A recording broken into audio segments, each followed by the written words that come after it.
Hello and welcome to the Katie Halper Show. So excited to be here with the lovely, enigmatic, inquisitive,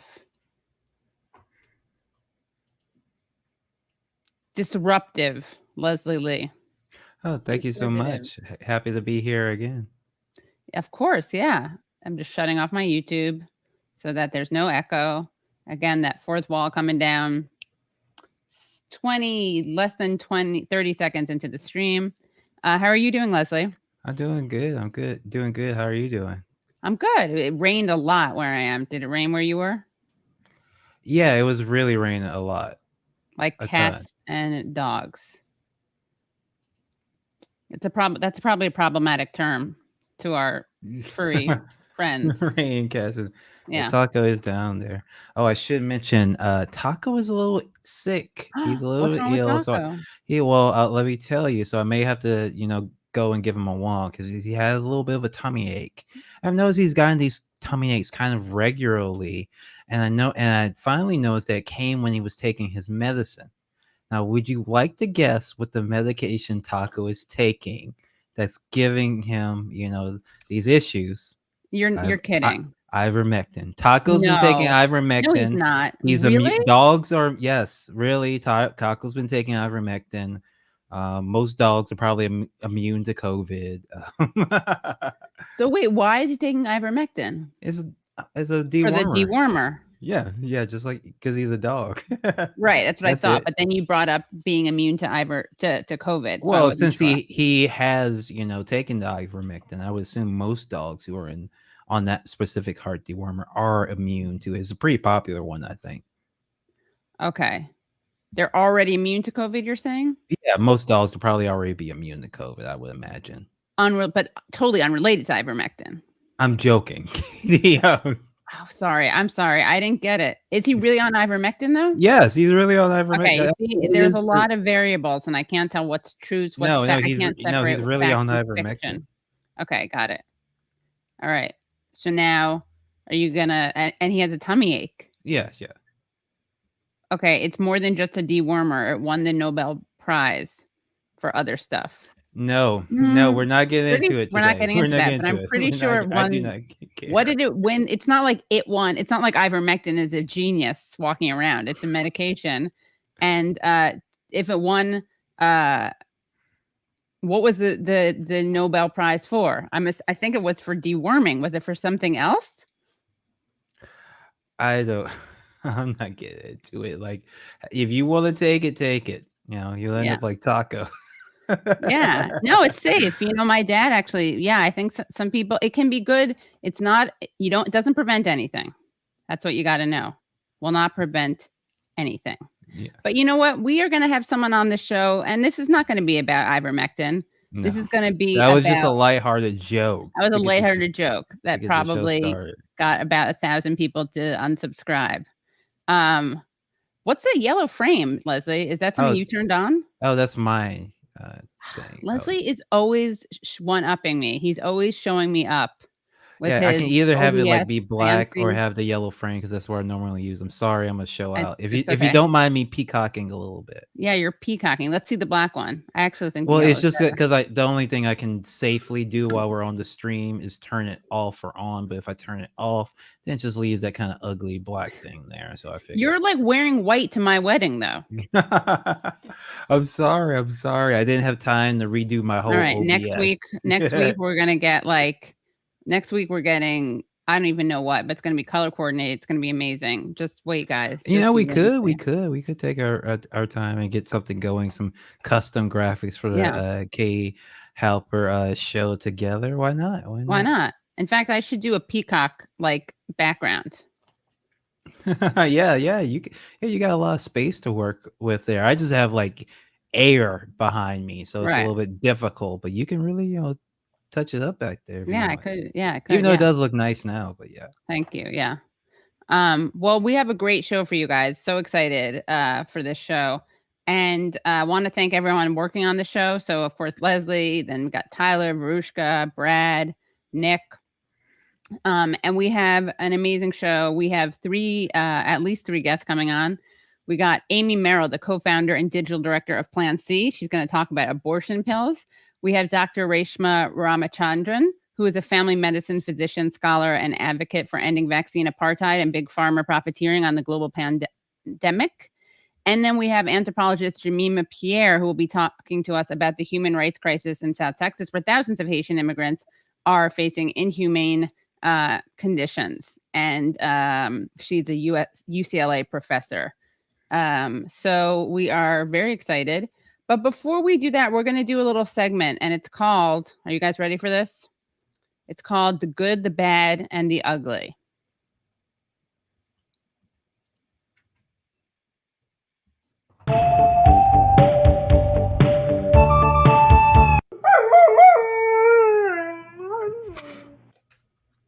Okay, let's try that again.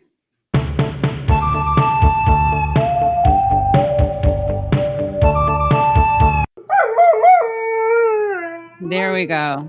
And thank you so much to Phantomus Fanta, who made that great little video. So thank you. And, you know, because we want to have some good news in the world, right? There's so much bad news. Oh, before I move on, very important. Guys, like the stream, share the stream, subscribe. And you know why you're going to want to subscribe?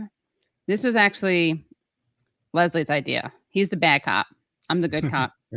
Leslie, do you want to say what idea you had today? Yeah, I just said do the thing that most people have to do now. Most content creators have to do. You got to turn on sub only chat. If you subscribe, if you follow the channel, you can chat. If you don't, because there's a lot of trolls, a lot of great gating. Did you know, actually, Kate, on Twitch, there's a thing like right wingers are deliberately going around and like targeting marginalized people. Like they will just all rush into their chat, report them, or use a bunch of bad words and get their channel banned. And like, yeah, so gotta protect all your streamers. Stay safe out there. Turn on subscriber only chat. So hopefully, so guys, yet another reason that you should be subscribing to the show, so you have free speech. Because you know, this is a it's not a gated community. You have to earn your citizenship like Starship Troopers. Yes, this is a Starship Troopers space. I've always said that. Slow mode would be good too. Yeah, that gets out the spam. We'll do the slow mode next time. But anyway, so make sure you guys do that. And to subscribe, you just hit subscribe and the bell, and then you're subscribed. Let's see. All right. Wow. Okay, this is good. Slow-mo helps a little. Jeanette, shout out to Jeanette, who has been subscribed since the beginning. So let's go with the good, the bad, the ugly. We're going to start out with the good, as the name implies. Let us take a look at the good. For the good, we got a heartwarming story. Not surprisingly, probably you guys will understand and be able to predict. Let's see. Hold on. Did we share this page? Let's share this page. Wait a second. I can't do this. This is propaganda. Guys, this is propaganda. I'm sorry. I didn't realize this. Are the dogs cops? The compassionate cop offered 2 dogs shelter under his large umbrella and continued directing traffic. Okay, hold on. Let's see.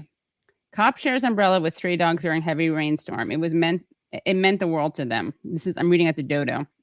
Over the past few days, heavy rains have flooded the streets of Kolkata, India, leaving humans and animals searching for a safe place in the storm. So it seemed only natural to Constable Tarun Kumar Mandal that he should help out those in need. Last Saturday, Mandal was monitoring traffic at a busy 7-way crossing when he received some unexpected company. 2 wet stray dogs spotted him standing in the middle of the street and flocked to him. The compassionate cop offered the 2 dogs shelter under his large umbrella and continued directing traffic. A passerby snapped a photo of the small act of kindness and shared it on social media, touching people from around the world, and the look on the dogs' faces says it all. With an estimated 35 to 40 million stray dogs in India, one of the highest populations in the world, there's a long way to go to help these animals. But the Kolkata police try to step in wherever they can when there's a dog in need of rescue, or just a place to rest. And for the two grateful street dogs, the moment of respite meant the world. Yeah, it's definitely propaganda because first things first, dogs don't need umbrellas. They don't? Generally speaking, most dogs are kind of fine in the rain and they can find shelter in places. I mean, I don't know how bad it was pouring, but I think if he could stand it with an umbrella, like the dog could probably be okay without one, mostly. Like there were Wow, places I'm glad Bodie maybe never walked by you in a rainstorm. I'm saying I'm sure they appreciate it, but they didn't need it. It's not a rescue operation, is what I'm saying. That's all I'm see what saying. you're saying. It's Okay. not. I'm sure it's a very nice thing to Yeah, it's do, a nice thing, right? But right. they're like fine. They're probably they're short-haired dogs. Their water's just slicking right off their back. Come on. I see what you're doing there. I mean, basically, we're trying to, if we're defunding the police, though, is this something we would let them do? Right? Because a lot of defunding is about reinvesting, right? So we want like mental health workers to tend to people with mental health issues. I'm okay with, what are we okay with cops doing? I guess it depends on your definition. Being dog catchers. I guess. Taking care of dogs. No, maybe this is exactly what we want them. Not dog catchers. I mean, dog rescuers. Dog rescuers, rescuing dogs from rescuing cats from trees. That's and dogs. Yeah, we got some pushback against what you're saying that dogs like umbrellas. How? Confirm it. Confirm it. Can Photo? You cite your source? Yeah. Have you talked to a dog and they explain it to you? Because I got Taka right here, and he does not care when I bring umbrella. Does not care. It is true. I'm going to say Carne Verde is right. Dogs with heavily matted fur do not smell good after being in the rain. Oh, but I don't know. That's true. Yeah, but that's a human problem, not a dog problem. Oh, you're right. It doesn't make the dog sick. It could get sick, though. I mean, it could in theory, but I think I'm just saying that's not a rescue operation. That's like that's just like a menschy move. A menschy move. Yeah, it's that. Yeah. What's interesting, though, is that I didn't even that's such a callback to the raining cats and dogs. Right? Yes, I didn't even know that. It is. Yeah. So that's our good. Unintentional propaganda that slipped by me. But, and that was from Phantom was Fanta. So now I got to know, Leslie, I'm going to have you clear I mean, I think this was okay. It came in just under the line of propaganda because, again, he's not armed, this guy. You know, I'm glad that maybe he needs to stick to traffic and dog favors performing since it's not rescuing. Right. All right. Let's see. What is our bad? For bad. Favor. Dog favoring. Yeah.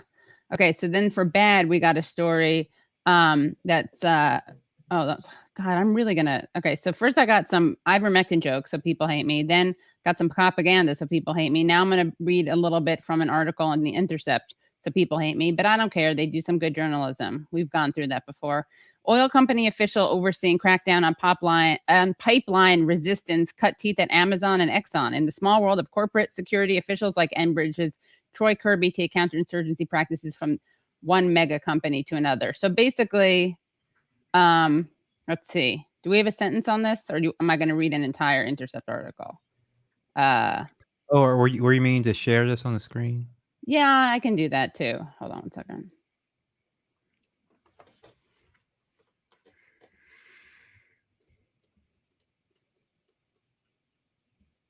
Here we go. Leslie's a much faster reader than I am. Okay. Oil company official overseeing crackdown on pipeline resistance cut teeth at Amazon and Exxon. When the oil company Enbridge sought to build its Line 3 pipeline through northern Minnesota, it faced opposition from indigenous-led water protectors. The company moved to coordinate with local police as they cracked down on the resistance. What's interesting is reading again at The Intercept, the head of security for the oil transport company Enbridge built his resume managing Exxon's mobile response to community protests in Nigeria and helping oversee Amazon's Global Security Operations Center, a division that has monitored environmental groups and union organizers. Now at Enbridge, Troy Kirby oversees efforts to combat a protest movement aimed at stopping construction of the company's Line 3 pipeline in Minnesota. Enbridge's security operation has drawn criticism for its efforts to influence the police response to the indigenous-led movement, whose members are known as water protectors. And this is a part of a pattern of mega corporations working to quell resistance to their environmentally harmful activities.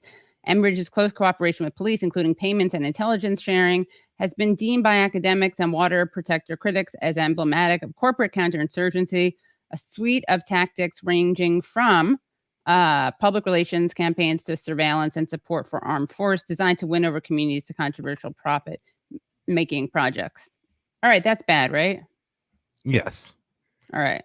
Do we need a vote on that, or can we all say that that's bad? I think that's bad. That's bad. Yeah. Bring in your international head cracker. Yeah. Whenever you're bringing your fascism home, that's always bad. Whenever you're bringing your foreign policy home, that's fascism. Right. That's fascism. Yeah. So there we go. Okay, guys, that we don't need to vote on that one. Sometimes it's controversial. On that one, it's not. Although hopefully for the good, bad, the uglies, it's not controversial. But we are going to start having people suggest their own, and then we'll put it in the show. Sound good? All right. So now let's go to the ugly. And, this isn't what's cool about this feature is that we can probably always have something from The View on this feature because it's always so ugly. Yeah. But there's a what is it called? American Horror Story. It's about Monica Lewinsky this season. American Crime. I think it's called American Crime Story. That one. American Crime Story. I don't know any of these things. I would figure you'd be interested in this one. I thought this whole time it was horror. Yeah. No, he has two. He has a separate one that's horror, which has about 10 seasons now. But he's had the crime one, which is done 2. Now the OJ one is incredible. It's very good. It's very very good. Who's he? Ryan Murphy. Yeah. He's a professor. He's a producer. He produces Pose, Nip Tuck, American Horror Story, American Crime Story, like dozens of shows on Netflix and FX mostly. Got it. Okay. Oh, another good that we could have done is actually two friends of the show. We'll do that next week though. We'll shout out to 2 Katie Halper Show bumps of the week. We got 2 in this week. We got Jeb Sprague, who I interviewed for the show, but I haven't released that interview yet. I will though, and Mike Preisner, both of whom interrupted George Bush. Oh yeah, that was great. That was great by yelling at him. So shout out to those. I mean, I don't think they could have done it without the confidence of the Katie Halper Show. Yes, enterprise behind them. Yeah, knowing that bump. That's where they landed with the bump. So let's go to a videotape of Joy Behar talking about Monica Lewinsky, since we're returning to this historical chapter because of this movie on FX, this series on FX. Yeah. Yep. It started in 1997 when I started the show, and it's still going on. She is producing and narrating the new documentary, 15 Minutes of Shame. It looks at the impact of online shaming and cancel culture and how she was one of the first victims of it. Watch the clip. Imagine waking up with the whole world talking about you. Everything was just lit up. Because your mistake, your secret, has now been made public. Trust me, I know a little something about this. I was patient zero of having a reputation destroyed because of the internet. And I would not be the last. Okay, so let me ask this panel, looking back, as we all can now, do you think that Monica was dragged through the mud and blamed for this and Clinton got off the hook too easily? What do you say to that? Because that basically is the conventional wisdom, that he goes on to be the fabulous statesman, looking great. And poor Monica is like the butt of jokes. All comedians, including me, took her on in those days. It was the funniest story, we thought. And in today's climate, there's something about it that doesn't smell right. Do you regret those jokes? I don't regret any joke I ever did. Thank you. But you sound like a Republican. Well, because in the moment it was funny and it was relevant. My intention is never to hurt anybody's feelings, so I'm coming from a pure place with it. Mm-hmm. But at the time, I did a thing called Monica's Diary, which I would put every day how she felt, and it was funny. Mm-hmm. And Leno and the rest of them took big shots at her. Yeah. And now, with the lens of feminism and with the lens of cancel culture and with the lens of the Me Too moment, maybe it looks a little bit different. What do you say? I don't ever blame comedians as much, because if you're going in for comedy, I think it's an equal opportunity offender. You're going for everyone. So comics are never the reflection I look at. In watching the Britney documentary, I saw a lot of what we do to Monica. It's more the mainstream coverage that's disturbing to me when you look back. It was what was acceptable. Comics are always pushing the line. But you look at this, and a lot can be true at the same time. You have a 22-year-old intern that potentially thought she might have feelings for someone. The most powerful man in the globe is attending to her. Yeah. But I think so often we forget that Bill Clinton was the married one. People often say, but she did this with a married man. That's a historical problem when we look at women and shame them for that. Because when you take vows at the end of the aisle, which I did, Max and I always say, if anyone ever cheated on us, you're going down first, honey, because you're the one that promised me things, and I feel the same way about this. And I think arguably when we look through this lens now, she was not a child. She's 22. I think of where I was at 22. I also know I make mistakes. Did the punishment fit the crime? No. She became a pariah. Yeah, but and Hillary suffered, real quickly. Right. Hillary suffered. The women in Bill Clinton's life suffered more than he did. His crimes, and there are a lot of accusations beyond the Monica Lewinsky. He was impeached. He was impeached, but how does that affect your day-to-day life when you look at what he did and went on to be? There are other more serious allegations, so I don't want to gloss over that against Bill Clinton, that I'm speaking just to the Monica Lewinsky right now.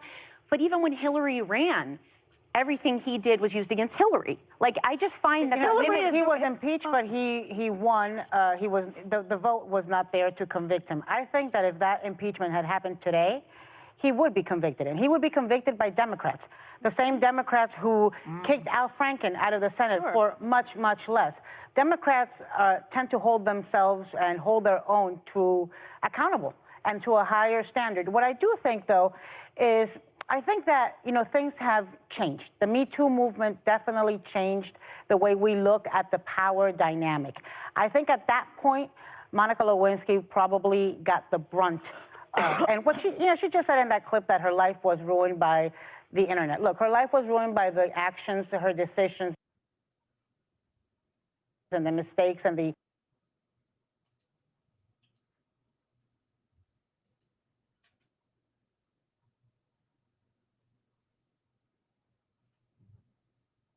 Okay, you're muted. Okay, I think we lost you. Hey, well, I don't know if you're still seeing me. I think we lost Katie for a second there. But if you're still hearing me, hey, how's it going? How's it going? Sorry about that. It's probably, I wonder if that's the police, not the police, the copyright police. Well, basically, let me just show you one more consequences of what happened because of what she did, not by the internet. It was ruined because of what she did. But I think... What are you talking about? First of all, this woman is in bed. She's literally like the daughter of someone from the Contras. Oh, yeah, right, yeah. Anna Navarro.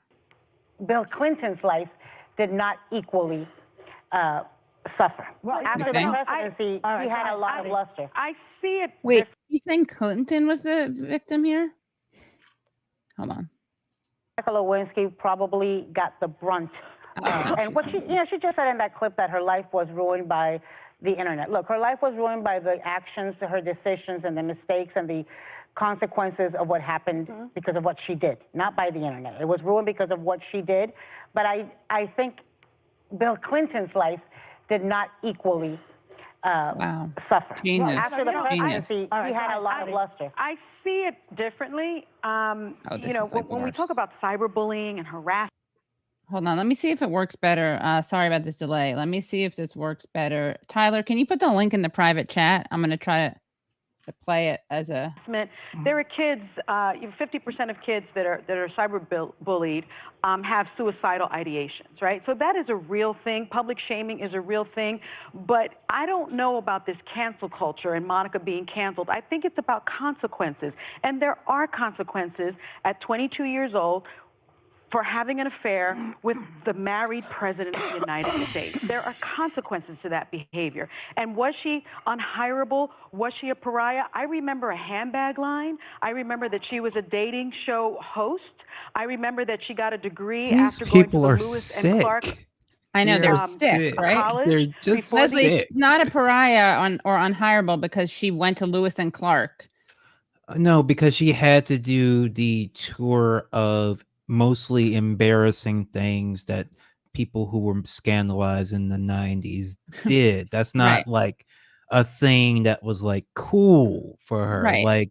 Like you could list Like for some people maybe it is, but that was not her lane. That she didn't go, Yeah. she didn't enter like the professional sphere to become a host of that or a handbag designer. Yeah, that wasn't like her plan. Right.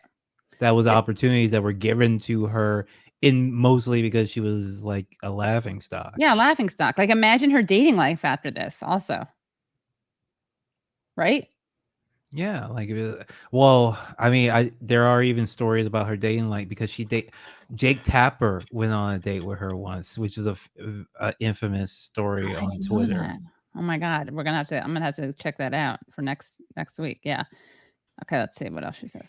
And he was a scumbag about it. A master's degree from the London School of Economics. Yeah. Oh, she got it. Oh, she went to LSE and got a master's, so she's clearly, what I love the way this Sunny's become like a class reductionist. Like everything is through the lens of class now. Now she is a producer of movies based on this affair. Her life, she's made I think her net worth is in the millions of dollars. She's part of the 1%.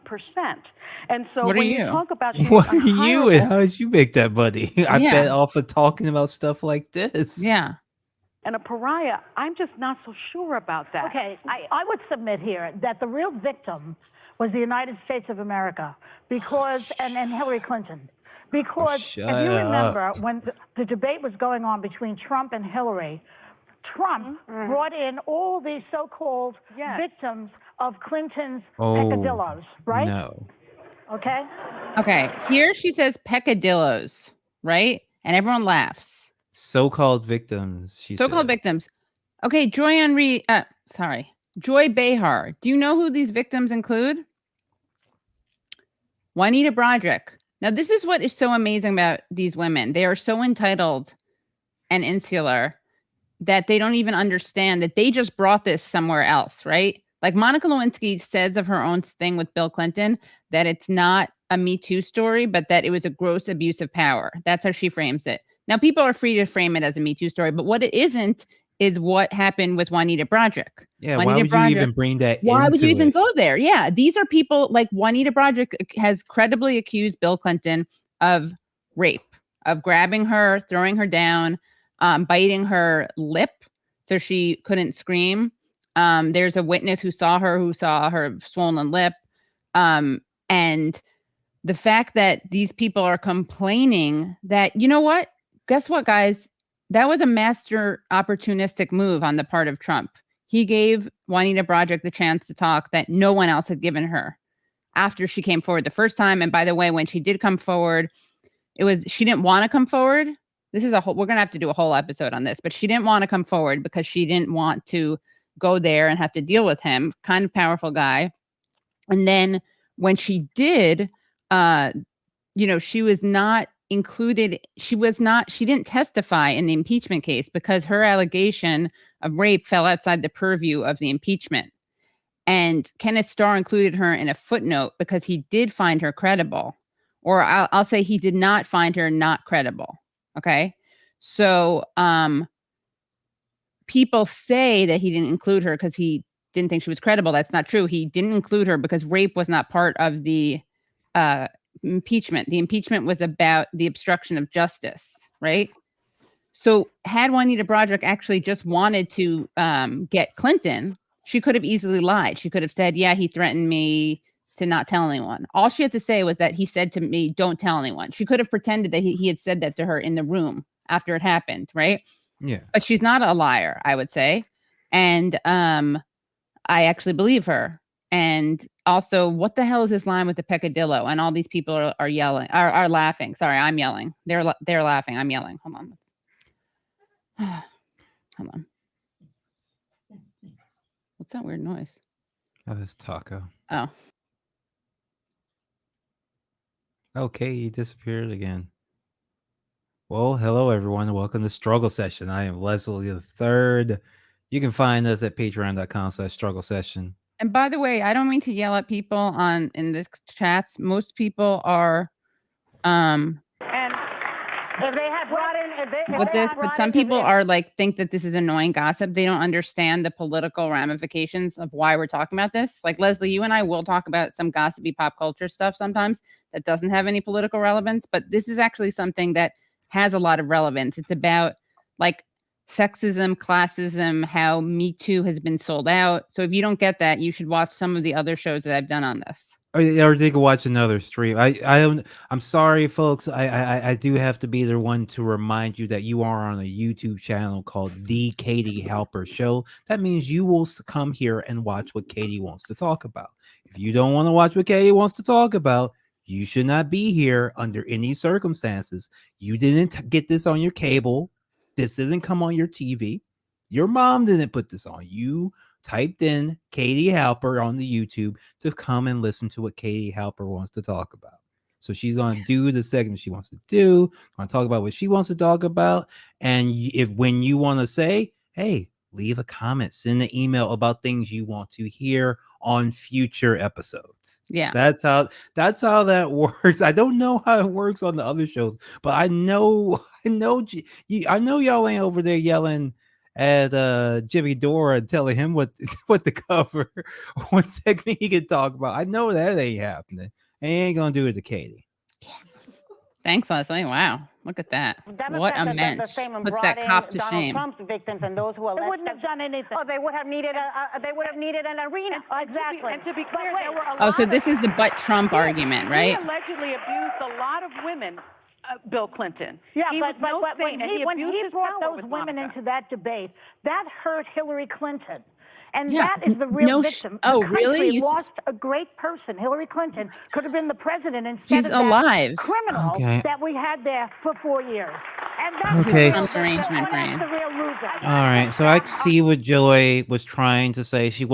What she was saying wasn't as ugly as like the premise. Her premise is ugly, but she was just trying to get to the point and explain why she said that America was the victim. Well, that's because Hillary was the victim because Trump brought all those women out. Now she skipped over the part about those women being victims of assault and not victims of picadillos. Yeah. She could have made the same point without that ugliness in there. She would have been angry more at Bill Clinton, but you notice she was deflecting the anger from Bill Clinton to this generalized loss of what we could have had in Hillary Clinton.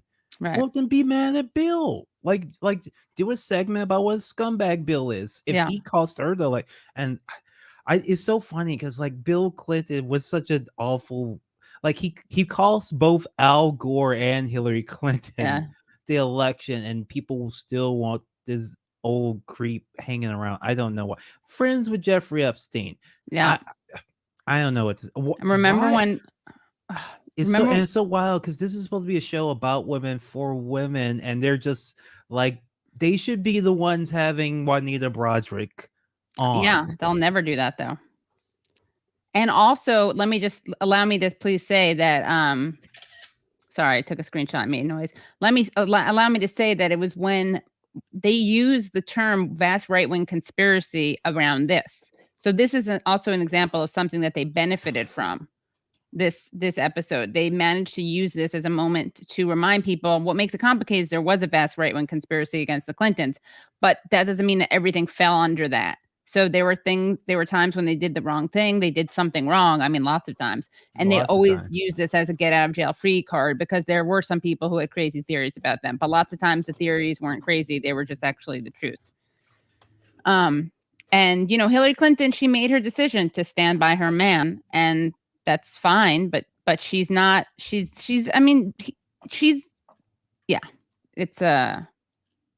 it's disgusting. But Joy Behar is making it sound like she made this joke, a while ago in the 90s when everyone was doing it.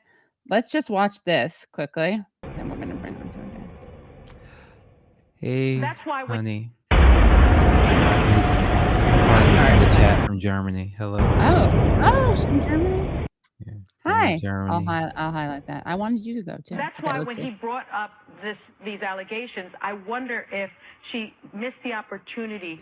Okay, so this is Sunny talking about Hillary Clinton and Trump bringing up the allegations against Clinton. To address it in a way that the public would understand that that's just not how you behave. The big issue. I would like to apologize to those tramps that. So this is her saying this is what Hillary could have said. Okay, this is Joy saying what she could have said to the women who were brought out during that debate, because they alleged that Bill Clinton had assaulted or harassed them. That's just not how you behave. The big issue. I would like to apologize to those tramps that have slept with my husband. Maybe she could have said that. So that's what she suggested, Hillary Clinton. And like her co-hosts have been reminding her that it wasn't just like affairs. It was sincere. Like they said that like at least 3 times, like at least 2 of the different hosts pointing out that, whoa, pump the brakes on that. And she still went for it. I know, it's really, anyway, so I think we can all agree that that was pretty ugly, right? Yes. That was sufficiently ugly. Okay. Very ugly. Well, we're going to shift gears into a great segment. Forget the ugly. We are now going into way good. Okay. This is called way good territory. And if you haven't already, please like the stream. Please subscribe to the stream. Please become Patreon supporters at patreon.com/The Katie Halper Show. Again, that's patreon.com/The Katie Halper Show. And very excited to be bringing in our first guest of the evening. Let's see. Is she here? Yes, she's here. Amy Merrill. Hi, Amy. How are you? Hi there. I'm doing well. How are you? Good. Thank you for your patience. We're running a little behind. There was just a lot of good, bad, and ugly to get through. Lots to talk about in those segments for sure. Yeah. And Amy is from Plan C, which is a great organization we're going to learn more about. But she is with Plan C, and she is here to talk to us about abortion pills, basically. That's what we're talking about here, because it's important to know that people can still get abortions, even though there's a lot of bad news. And we're going to discuss that. And Amy is the co-founder and digital director of Plan C. She's helped lead the organization's growth from simple website to a national campaign. She co-founded Plan C in 2015 as a strategist and creative alongside 3 public health researchers. They all shared a vision of universal access to abortion pills and a message that untangled the safe, modern 21st century abortion option from politics and repositioned it where it has always belonged, in the hands of the people who need it. So excited. And we are going to, I'm just going to tell people that I'm going to be posting an interview that I did with Amy earlier. I pre-taped an interview with Amy and Christie Pitney, who is an MSRN, WHNP, BC, CNM. So she's a nurse practitioner. She's a nurse midwife, for sure. For sure, yeah. Yep. And we did a great interview about telemedicine and abortion pills.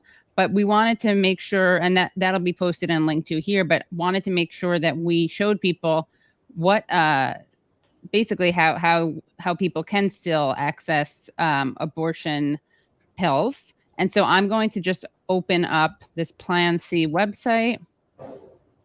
And again, Amy, thank you so much for coming on the show. Thanks for having me. And while you're getting that pulled up, I can actually respond to a question that's popping up in the chat, which is what's the difference from Plan B? So great question. And Plan B, which is also called the morning after pill, is taken up to 72 hours after potential pregnancy has been conceived. And Plan C is our term for abortion pills, which is a different medication and can be taken up to 11 weeks. So 2 different methods, both medications. And can you talk about the context, the particular context right now, especially with what's going on in Texas, how abortion pills kind of act in concert with this kind of legislation? Sure. Yeah. What's happening in Texas? Most people have probably heard of SB 8, which was passed on September 1st into a law, and it targets the folks who are helping someone get an abortion. It's set up in a really unusual, highly problematic. It's problematic for so many reasons, but it's enforcement model that the media is calling a bounty hunter kind of model, where it's empowering average citizens to be able to bring lawsuits against someone who's helping an individual get an abortion. Okay, so that's the new lay of the land in Texas. But really important to know that this law does not target the pregnant person. And so it's really important for Texans to know that they can still go online and find options for safe self-managed abortion with abortion pills in the mail. And that's what we're looking at here is the Plan C guide to pills. So Plan C is a nonprofit information campaign that shares information about abortion pills, where they can be found online and how they can be used to safely manage an abortion at home. And all of that information is at one place at plancpills.org. And that's what Katie has pulled up right here. Yes. So let's take a look at, let's say I want to, let's say I live in Texas or I live anywhere else really. And I want to have an abortion. Okay. So abortion pills, find pills, right? Mm-hmm. Okay. There's the read the FAQ, find a pill provider. So should I start with, let's assume I've already read the FAQ just for time, the sake of time, right? Okay. Where am I located? Should I do it in New York or should I do Texas first? Either way, whatever you think will be most interesting. Let's start with Texas. Yeah. Okay. At-home abortion, and this is on screen, right? Everyone can see that? Okay, at-home abortion options available in Texas. The options listed here include mainstream medical services as well as other ways in which people are accessing abortion pills in the U.S. Individuals can use the information in our guide to make their own decisions about which option, if any, best meets their needs. Inclusion of a service in this list does not imply an endorsement by Plan C. Okay, so you can do mailed pills with clinical support for people who want basic medical screening and follow-up support from a clinic. And here it tells you where you can do it, right? Mm-hmm. So what you see here is a service that is currently serving Texas and also serving states across the country that have various kinds of restrictions in state. This is an international service. It's actually a humanitarian aid organization called Aid Access, and they do telehealth, they do doctor-supported intake, and the pills are shipped in from overseas, and support is there if someone needs follow-up care, if someone has questions along the way. And again, the reason that a Texan can still find this service is that the law is not targeting the pregnant person. The pregnant person is still able to make this decision for themselves. And what they're choosing is actually something that is international.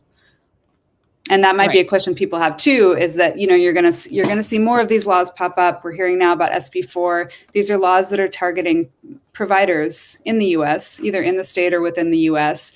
And so in a state like Texas right now, one potential solution is for someone to go online and find an international service like this and decide that their care is going to come from an international provider and seek it out that way.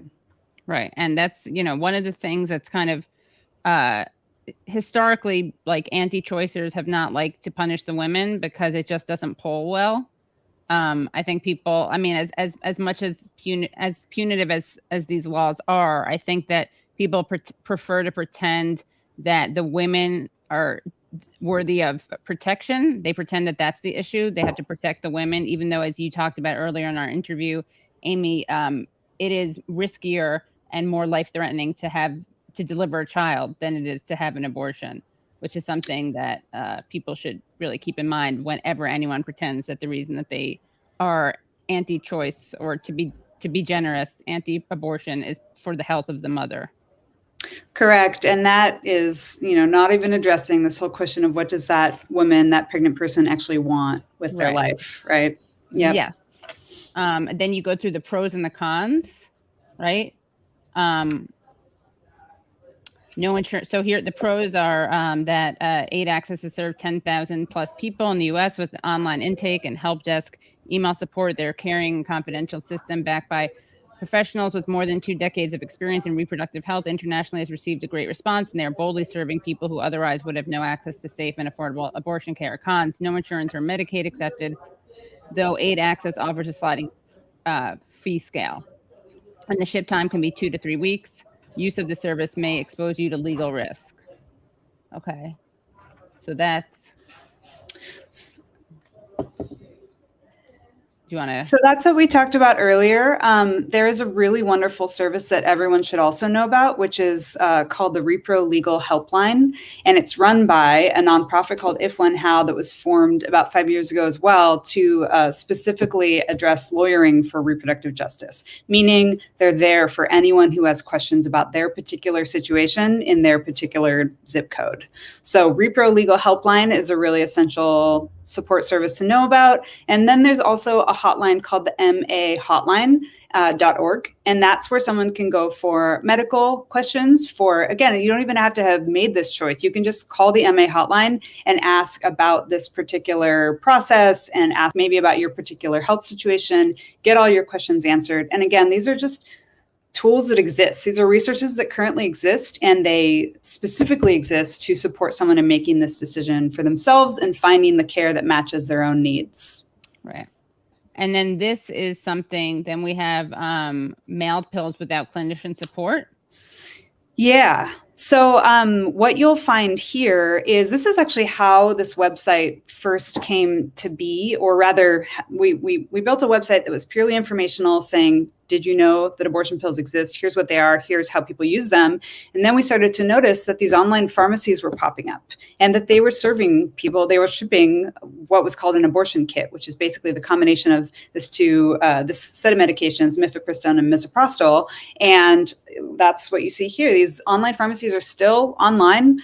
Some of them sell many kinds of drugs, medications, and some of them are specifically around abortion kits. And so this is another option that someone might choose if they're in a state where in-clinic, in-person abortion is restricted, or they just want to choose a self-managed abortion at home because it feels right for them, which is also something we're seeing over and over again in the research, is that this is actually a method that people choose just because they prefer to have the control over when they're going to have the abortion, how much it's going to cost them, all that sort of thing. So yeah, that's what you see here is an online pharmacy that you would go on and find what you're looking for and have it delivered, as you can see, in anywhere from a couple days to 2 weeks.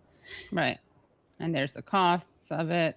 And again, it's like you get to not leave your home, right?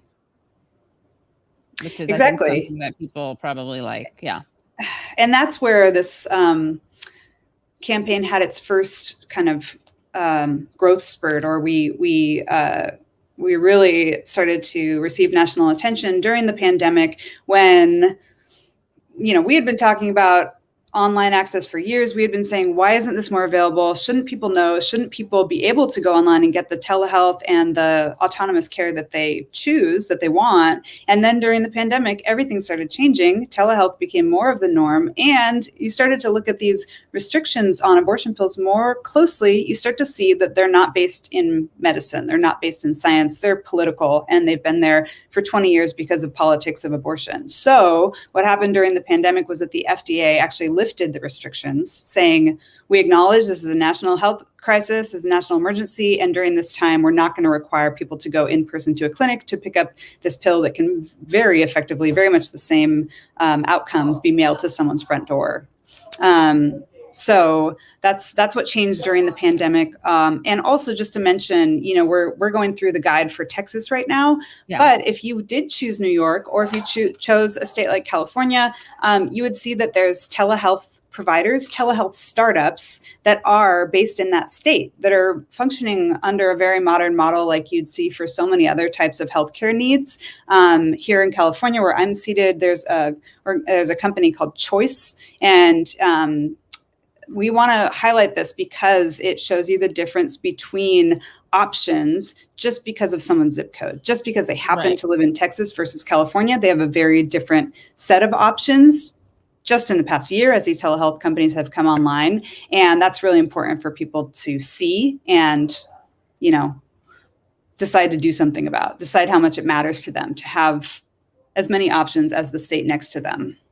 So these are the places, the many places. Yeah. Oh, yeah. In New York. Yep. So I'm in New York now. Exactly. Yeah. So you see there's like 5 or 6 telehealth services that are based in New York, and they're ready to serve. And the very simple process we just described, from intake, questionnaire, patient consult, to mailing, delivery of the pills, and then follow-up care if needed. And you can do something that you can also do, right, which I assume is helpful and more helpful in certain states than others, right? But is you can get them sent to other states. Yeah, this is something we included on the guide just because we recognize that people were doing this. This is something that some people are doing as a solution for themselves, and it's setting up a mail forwarding service and then having the mail delivered to them in their home state. And some people I see in the chat, people are they want to know more about the experience of how you take how the pills work. Yeah, absolutely. So as I mentioned, it's a combination of meds. It's a mifepristone that's taken. It used to be taken in the doctor's office, which we could talk about more. That it's very unusual that a doctor would make you take a medication in front of them. It's got some context there.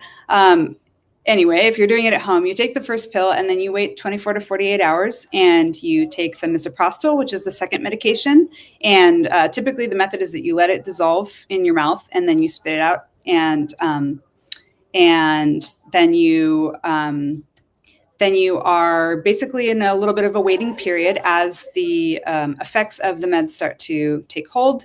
And what is happening in your body is that the first one is blocking the pregnancy hormones, and the second one is making the uterus contract and basically starting what is effectively a miscarriage. So it's causing a miscarriage in your body. And that process, I see in the chat, some people have had friends or have had personal experiences where it's very uncomfortable, all the way to maybe a little bit more extreme. And that's where it's hard to tell someone exactly what they're going to experience because there is a range. Sometimes it is like a heavy period for 2 days, and sometimes it lasts a week and it's more uncomfortable.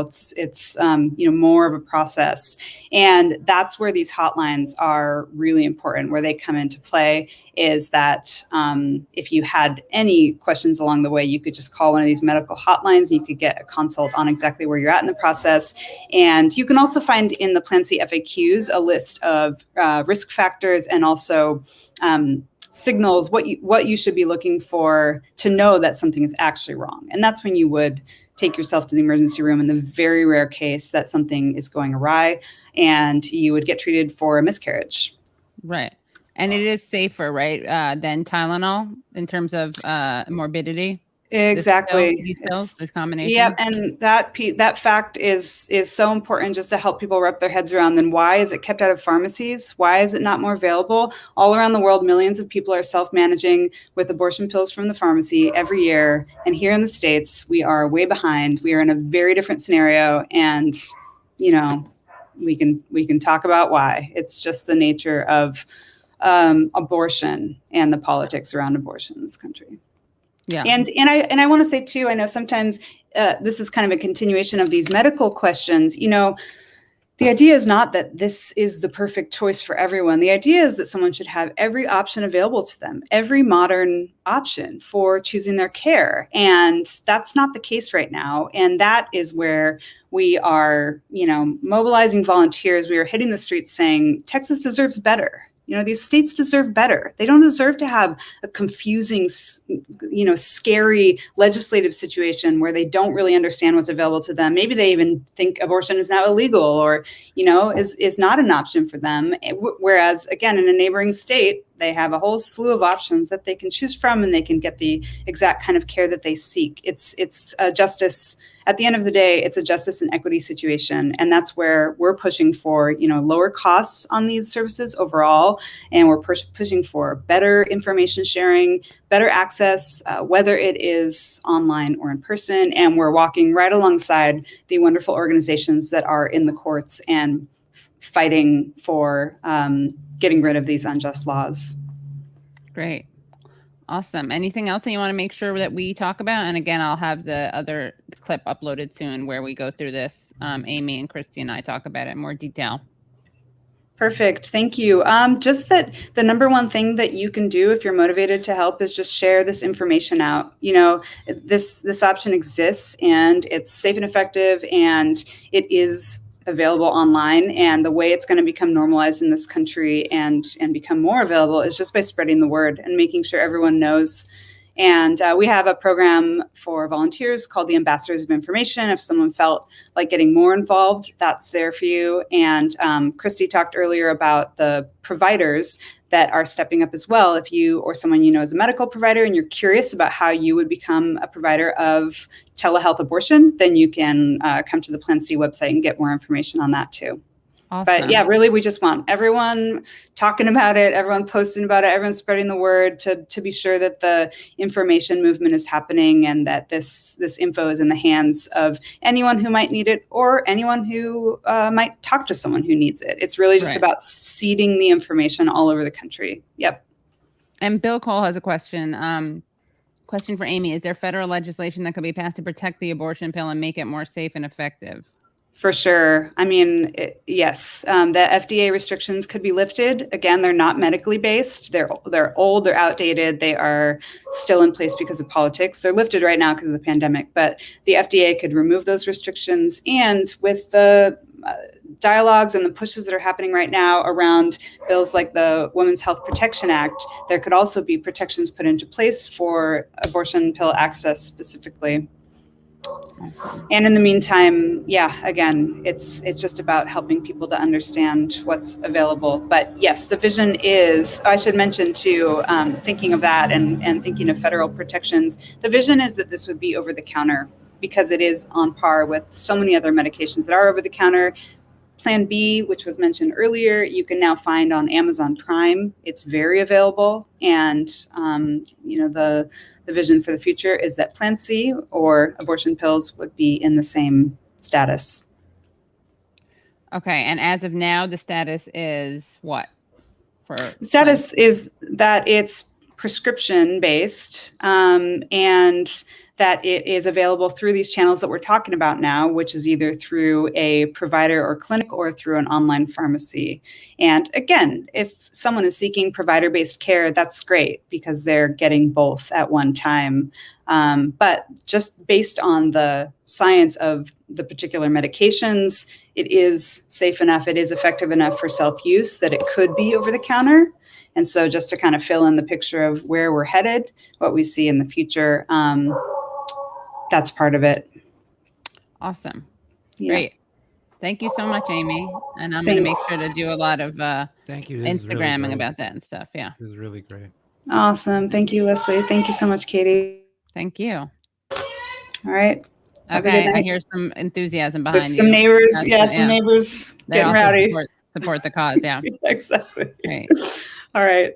Okay. Take care. Thanks, everyone. Bye. So we got to get the word out on that. It's pretty exciting, huh? Yeah, that's really great. Like, wow, the internet. I know, right? Doing something good for a change.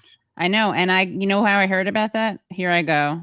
Get ready for me to be canceled by some more people. Guess how I heard about that?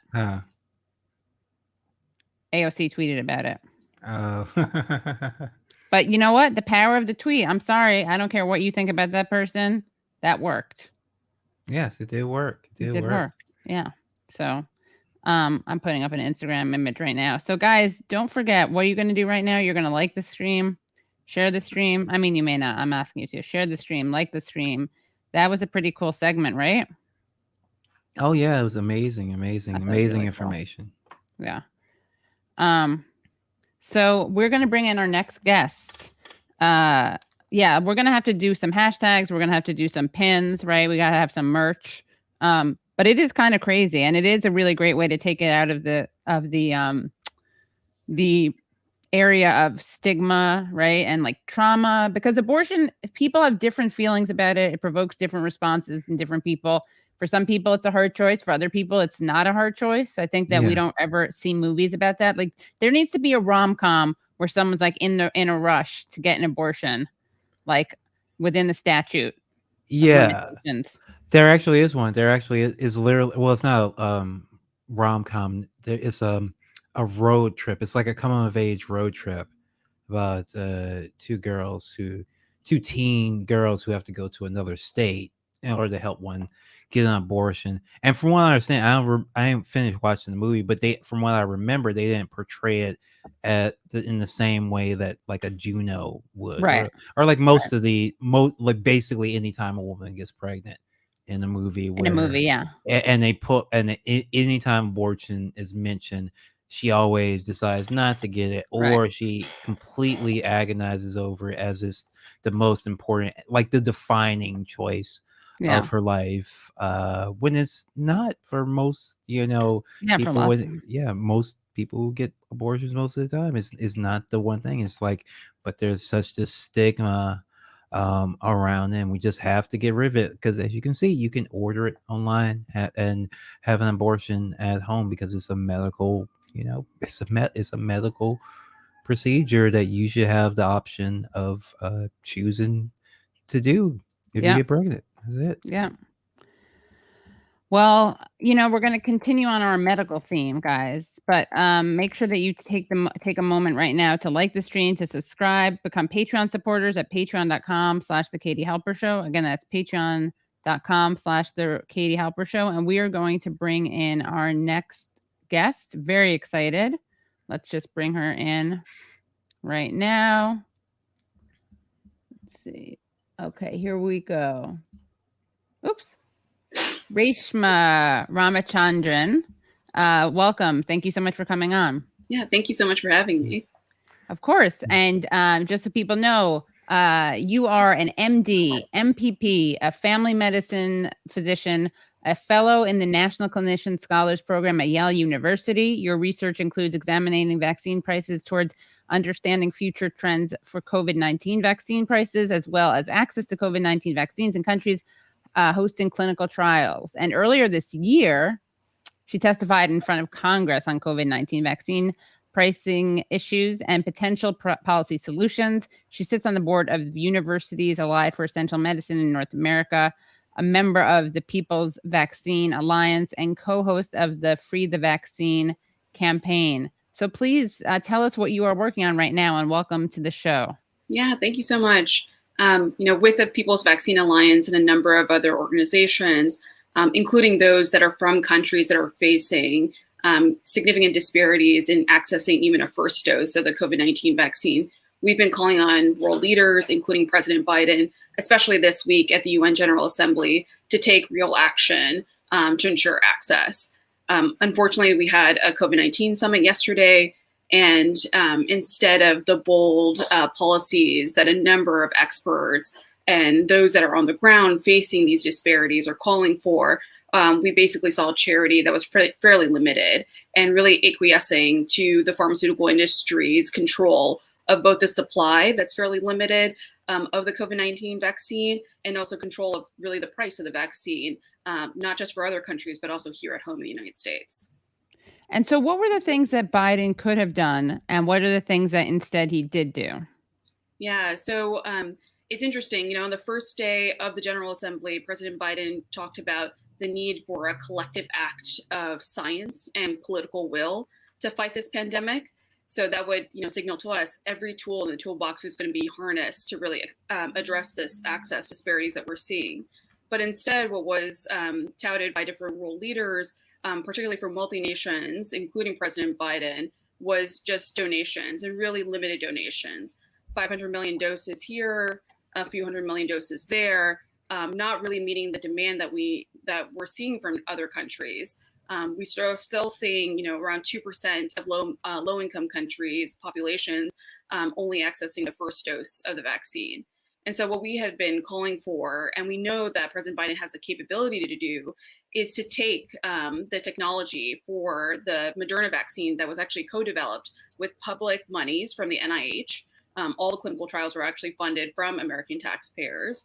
And really take that recipe and share it with other manufacturers that are standing ready to ramp up global supply.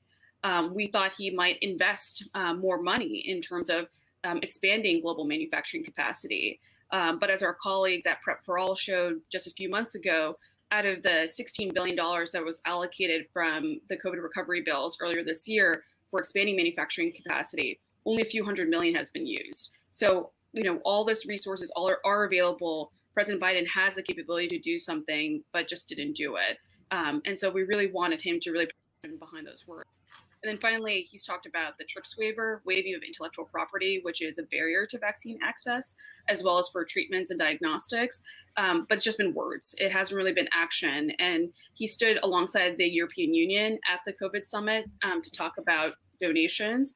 But we know the European Union is also the biggest barrier and one of the biggest blockers against waiving intellectual property. And Biden really didn't stand up to them to say that they must come on board to make these promises a reality. And can you, I mean, it's probably obvious, but can you explain to people why that is, that they're not doing that? Yeah, part of this, I think, is there's been some promises or at least claims from the pharmaceutical industry, from both, Pfizer CEO Albert Bourla, who President Biden called a good friend at the COVID summit, as well as from Moderna, the other manufacturer of the mRNA vaccine that's authorized here in the United States, saying that they're going to be able to meet the supply demands by the end of this year and next year for everyone around the world. However, all the expert analysis that's coming from universities and other organizations is showing that that supply is not going to be met by these manufacturers. So these claims are just not true. So I think there's just a lot of trust that has been placed on these companies, a lack of transparency from the companies about how much they're actually able to produce, and really not wanting to challenge the status quo of allowing pharmaceutical companies to control the supply and price of these vaccines. Yeah. And what about, can you talk, a lot of people in our audience are, I think, critical, skeptical, rightly so, of big pharma, of, Fauci has been saying certain things and then he contradicts himself. So there's a lot of skepticism, I think, among a lot of people in this country. There's skepticism. But then I think among some audiences, like more left audiences, there's a skepticism about that combined with the skepticism about big pharma. So what do you say to those people? Yeah, I mean, the pandemic has been, challenging in a number of ways. Even from, a medical perspective, we were really flying by the seat of our pants to be able to figure out how to take care of patients, to understand the vaccines, understand treatments. And what I'll say is that thankfully we do have regulatory agencies like the Food and Drug Administration. And there was a recognition in the last administration and also currently that science really has to lead the way, that there has to be transparency of the clinical trials. The trials have to be massive, and they were, more than other vaccine trials we've seen in the past. And there had to be public accountability through these open meetings where they would debate, what the evidence actually showed. So from a clinical perspective and from a medical perspective, we do know the vaccines are very effective against hospitalization, severe disease, and death. And the trials have overwhelmingly shown that. And thankfully, we also had not just manufacturers involved with the trials, but also independent experts reviewing the evidence. So, in terms of the skepticism, I'm relying on these independent experts and kind of the data being out there, thankfully, and the transparency around that to instill trust. And I think from the medical perspective, it seems to be there. So, Dr. Fauci, I think he's also acknowledged the fact that science, changes over time. And with COVID-19, we definitely saw that. And with the booster debate, this really came into play as well, where we had President Biden kind of announcing very preemptively before agencies like the Food and Drug Administration, like the CDC, to say that boosters were going to be available for everyone. But thankfully, last week and even the past couple of days, both of those agencies have just taken a step back, reviewed the evidence, and said, hold your horses. Boosters are, indicated based on the evidence for specific populations that are at risk. But ultimately, the goal is to vaccinate the unvaccinated, and that includes the rest of the world as well. And why can't, Congress could, NSHA writes, where is this, that Congress could threaten big pharma by pulling their patents, but that will never happen. I mean, what are the various ways that this could be dealt with? Yeah. So we know actually, Congress is trying to compel all these more global manufacturing and trying to put in legislation. There's something called the NOVID Act that Representative Raja Krishnamurthy and others are spearheading to try to push through Congress to actually get $25 billion that is estimated to be able to vaccinate the entire world, available for other manufacturers to ramp up global supply. And Congress has been sending a lot of letters to the White House because President Biden has a unique capability with the Defense Production Act, with the Moderna vaccine being co-developed by NIH and the patents actually held by the government to actually share that technology without permission from the companies. He could do that, but he's chosen not to. And so we're trying to work on this from all different levels. Congress trying to make sure there's investment for global manufacturing capacity, putting pressure on the White House to actually take the actions on those government patents that could be used for by other manufacturers, and then also President Biden putting direct pressure on him to actually use the powers under the Defense Production Act in the time of an ongoing pandemic around the world and a huge national security risk, to use all the tools he has available to end this. And isn't it short? Sorry, I don't know what just happened. Do you guys hear me now? Yeah. Huh. I'm not sure what happened. What? Did I change something? Oh, maybe Reshma, maybe you have the tab. Or your echo cache is off now. Oh, I think Brad was playing around with that. Oh, okay. Because there was some crackling. Guys, this is the fourth wall that you get to see. You love it. You love to see it. Isn't it short-sighted, counterproductive? I mean, self-defeating, actually harmful for Biden and all these other, leaders of rich nations to not be doing every single thing that they can to get everyone vaccinated. And pause, people who hate the vaccine, just pause for a second. Okay, so like people who believe in I hate saying that. It makes it sound like some political or religious decision. Given that Biden et al. Claim to believe in the vaccine, it's just inconsistent and incoherent, right? Like, isn't the whole point of this that it's a contagious disease, a contagious virus, and so you need for it to work? It can't just be stamped out in one country. That's exactly right. We know that variants and kind of more dangerous variants, like what we saw with Delta, are going to emerge in populations that are unvaccinated.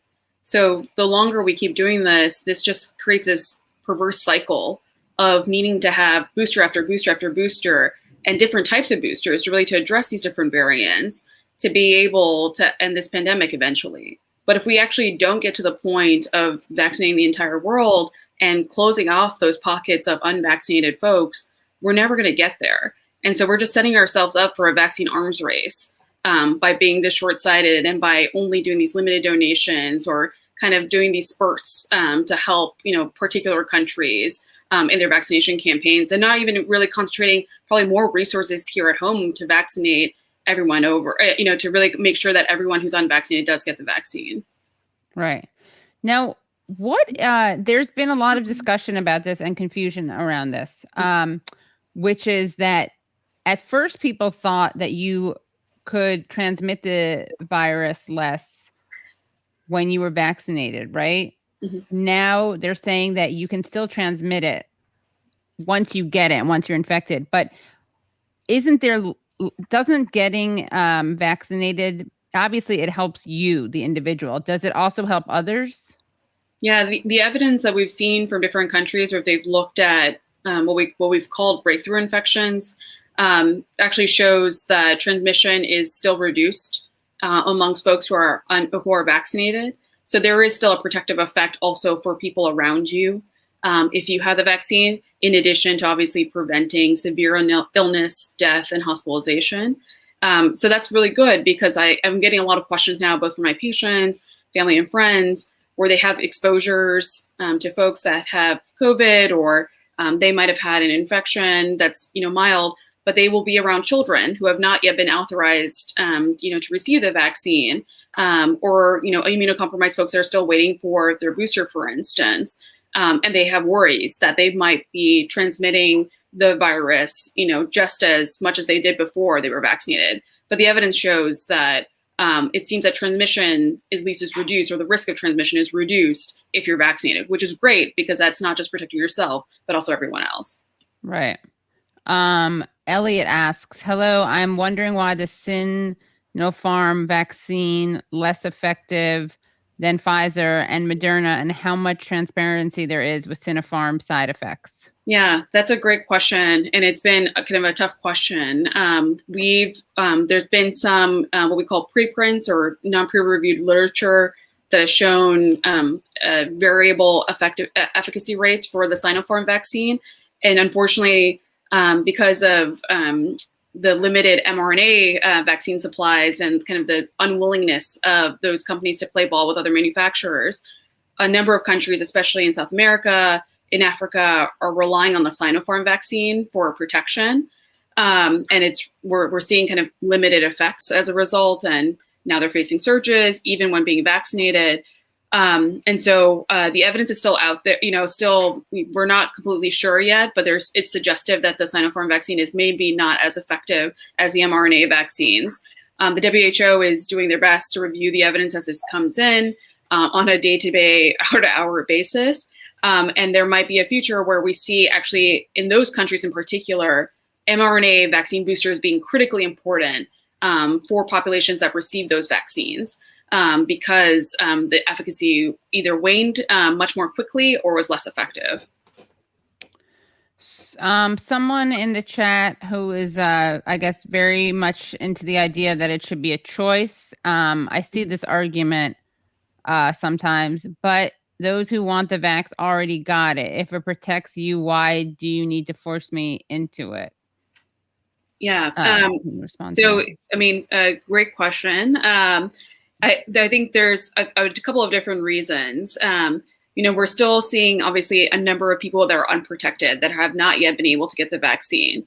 Children in particular, folks that are elderly in which vaccine immunity or vaccine efficacy might be waning. The FDA has just recommended, obviously, booster doses for them. And so we'll have to wait for that. But then also immunocompromised folks in which efficacy also might be waning as well. And there's other folks who are contraindicated from getting the vaccine just from a medical perspective. And so those populations in particular, we'd want to protect. I have a daughter who is not going to be able to get a vaccine anytime soon. She's 17 months. So I would hope that, for our collective well-being and also for wanting to end the pandemic together, everyone would want to get vaccinated to also protect those folks who just don't even have a choice in getting vaccinated or not. On the other issue is the variants. Where, with folks, again, being unvaccinated, just a higher likelihood of more and more dangerous variants coming around. And that increases the possibility that the current vaccines that we have right now may not work for those. Government, scientists at the NIH, the companies, many others are trying to work on modified vaccines. So basically a new NIH Moderna vaccine that will address the variants, but that's not been authorized yet. And so as we're seeing Delta happening, new happening now, another variant that's emerged abroad that's also reached the United States, we want to make sure that further variants don't emerge that are going to be completely, that will take us by surprise, and our vaccines that we have currently available will be ineffective against. Bill Cole, question for Reshma. Is the mRNA vaccines gene therapy? No, at least under FDA definition for gene therapy, it is not. It does not modify your genes. It does not modify your RNA or DNA. The mechanism of action is different. So this is meant to just boost your own immune system to be able to protect you against the virus and the various serious effects of it. Right. Awesome. Okay, here's another question. Isn't transmission reduced from the superior natural immunity? Transmission has not been looked at, but in particular, there's some preprint evidence of this. It's not peer reviewed again, so we don't know for certain. What we do know is that it does seem that folks who do get COVID-19 and, obviously, putting aside the other serious side effects they can have, long COVID, for instance, is something that can still happen with anyone who has COVID and then survives or doesn't get hospitalized. That can have, many months or years of effect, or months of effect that we know so far. We are seeing that at least immunity or like prevention of getting COVID again is possible from getting the virus at one point. Right. So, I mean, am I right that natural immunity can be good, but it can also allow for someone to just drop dead? That's correct. Yeah. It's still possible. Right? I mean, the reason that people are doing the vaccine as opposed to natural immunity is because if you survive it, then you have natural immunity. That's great, but you just may not survive it. Yeah, and you also might have a number of other health problems. Like we're seeing, the long COVID has been, something that we're seeing in so many folks, especially folks that are unvaccinated. And so, not having taste of sense and smell, chronic fatigue, heart. There's also been issues around related to breathing, your heart as well, that can come from COVID that can last for months at a time. Yeah. Mm-hmm. So I'm just curious if people, do you have any sense of why people who are not against, people who oppose this are not against like measles, mumps, other kinds of vaccines? Yeah, I mean, I'm hoping now that things will change. We have like full FDA approval for the Pfizer mRNA vaccine. We're seeing the Moderna mRNA vaccine. So maybe, that kind of stamp of approval, of having full approval, will maybe turn some folks who think of the MMR vaccine as being fully approved and seeing that kind of similar to the COVID-19 vaccine. But I think it's also hard because there's, COVID-19 has just been a time of uncertainty for everyone, including folks in the medical community, and we're all learning together. And we're trying to get the information out there as quickly as possible, but at the same time, making sure that we're, dotting our I's and crossing our T's as we do so.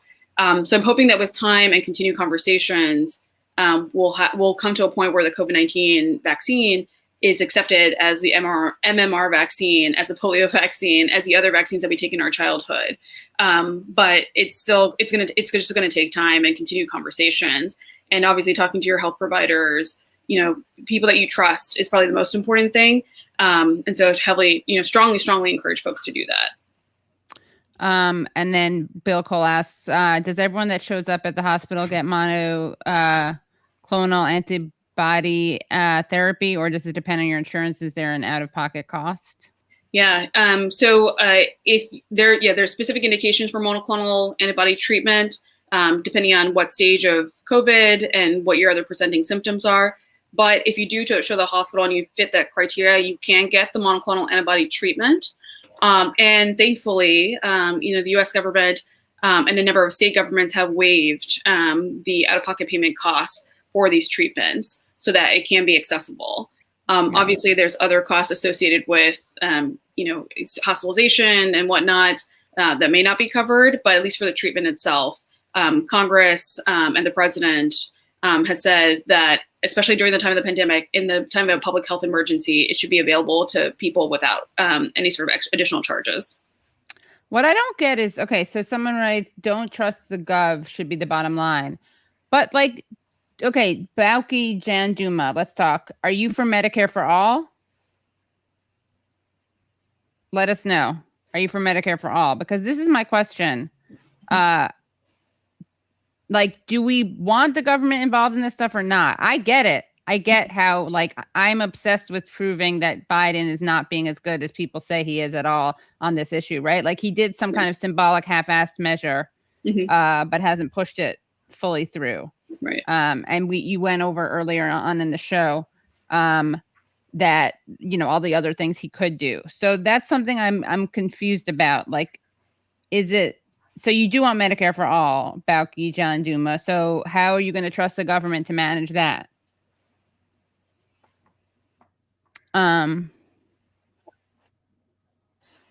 Okay, so then we got someone blackmailing me in the comments saying I'm vaccinated, but I don't know why the hell I'm reading this, but if you keep trying to shut down information and you won't acknowledge the side effects, I'm going to start saying not to get vaccinated. Okay, guys, major influencer is about to exchange the debate. No threats in the chat. No threats in the chat. Bye, buddy. Bye. I mean, I get. Maybe there are some people who feel that way. I don't know. I mean, that is kind of an interesting. You're holding the world hostage. Why would you do that if you think that it's good for you? Just because you want to screw the world. It's an interesting proposition. But I don't shut down information. I've never this is my show. I have a show, and there are lots of other channels. I don't think that things should be censored, but anyway. Okay. Optimism of the will saying, I don't think MF was using you in a personal sense, rather generalized one, Katie. Okay. I feel better. Leslie, what you live in an interesting neighborhood when it comes to the vaccine and masks. Well, I mean, it's just Virginia, but some people, at this point, I'm like, okay, so if you don't want to get the vaccine, like, why? I don't understand, like, what are you still so hopping mad about? Like, I got the vaccine months ago. I have not thought about the vaccine for months.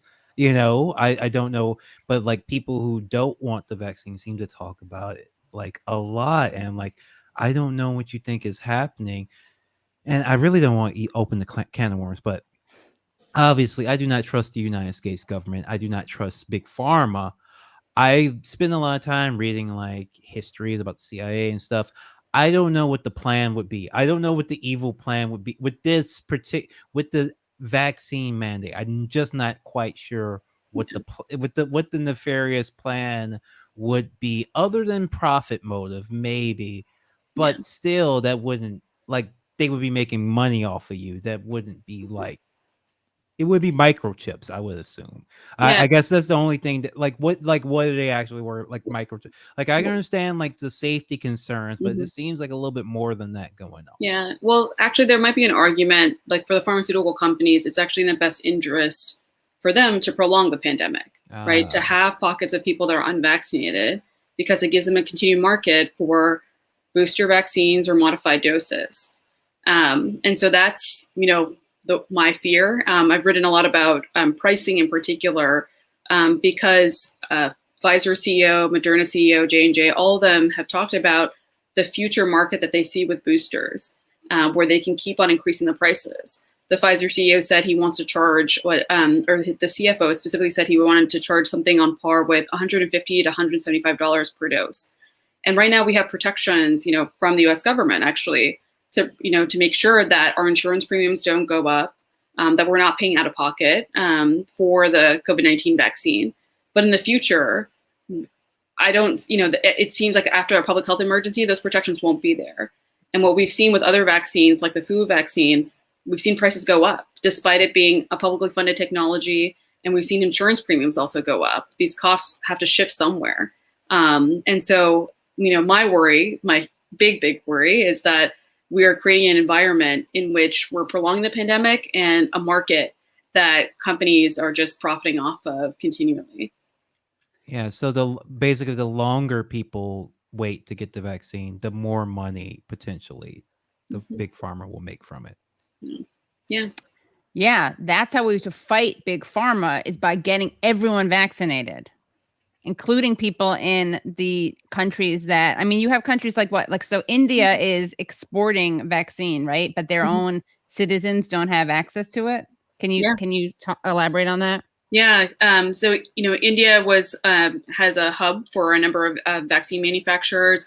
They actually are producing the AstraZeneca vaccine in large amounts. They have an agreement with them. And so for COVAX, which is this big initiative from the WHO and other partners to provide vaccines for low and middle income countries, India is the primary supplier. And so for a while, actually, when India was facing their third Delta surge, I had friends and family members who were getting hospitalized, who passed, unfortunately, amidst that. But the Indian government had to make a very tough decision to say, we're going to temporarily halt exports because we need to be able to protect our own people right now with the vaccines that we're producing within our borders. Only recently did they say they're going to lift the export ban and start to contribute back to COVAX again for other low middle income countries. So, it's just been devastating to watch. India, along with other countries, are trying to figure out, can we give people one dose, vaccinate, our 1.4 billion people with one dose, wait a while, see if that offers them some protection before we give them the second dose, because we just don't have enough.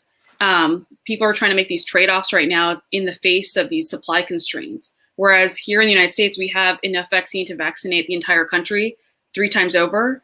And since March of 2021, we actually threw away 15 million doses, which would have been enough to vaccinate entire small countries.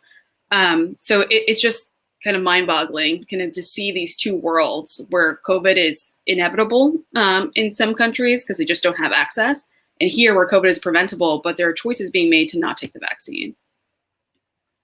Can't we I mean, isn't that illegal what they're doing? I know it sounds so naive, but how the hell, we need to make sure people know about this. And I think we got to sit outside. I need a list of people. I need to find out who they are. I'm going to make cards that have their names, say what they're deciding to do. And basically make people recognize that these players are making some bad decisions and that maybe they should, face some consequences.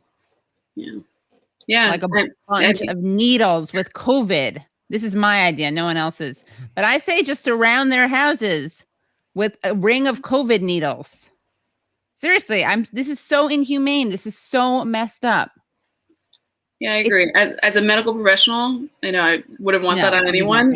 Just to put that out there. But, I think this is where I think the trust in the pharmaceutical companies are beholden to their shareholders. They're out to make a profit. I don't have any faith that they will do the right thing here. The only, people that I can see that I can hold accountable as a health professional, as an advocate, is really our leaders. And that means really putting President Biden's feet to the fire on this, to say if he really actually wants to see a turnaround with this pandemic, to see the economy reopen, to actually protect the American people, he has to take bold action. Yeah, I'll put feet. You put fire to his feet. I'll put the needles, the COVID needles. Terrible. Come on, Joe. Come on, everyone. This is really ridiculous. I know I'm saying the obvious, but it is. It's so inhumane. It's so perverse. And can you tell us about your family members in India that you just referred to? How they've fared? It's been variable. Some of my family members who have the ability to stay at home, which is not many, have been able to protect themselves. A number of my family members and a number of friends, unfortunately, they have to work. They have to provide for their loved ones, and because of that, they've been exposed to COVID and they've been hospitalized. Some of them have faced situations in which they could not actually find a hospital that had a bed for them. They were admitted to hospitals where there was no oxygen, there was no actual treatments available. They were being used completely by other patients. And then they've suffered other kind of long-term effects. There's actually a fungus that's attacking COVID-19 patients in India that actually caused a secondary epidemic. Some family members have actually been affected by that. They have shortages in treatment for that as well. So it's just been devastating. And just the news that we hear from, all of us who are Indian American or, from India about our family members, it's just been constant about the devastation that they're facing. And really the big difference is that we had access to a vaccine sooner. We had access to doses. It was, it was just there. For them, that wasn't even a possibility. Two more questions from people who are, I think, a bit skeptical. If the vaccine is necessary for public health, then why isn't patent open for generic production? Shouldn't there be a cap on pharma profit from it? And then for people who have recovered from COVID, the vaccine represents much risk and no benefit. It's a matter of simple logic. So for the first question in regards to patents, unfortunately, we have to have, either President Biden or in Congress, definitive action actually being taken to release those patents.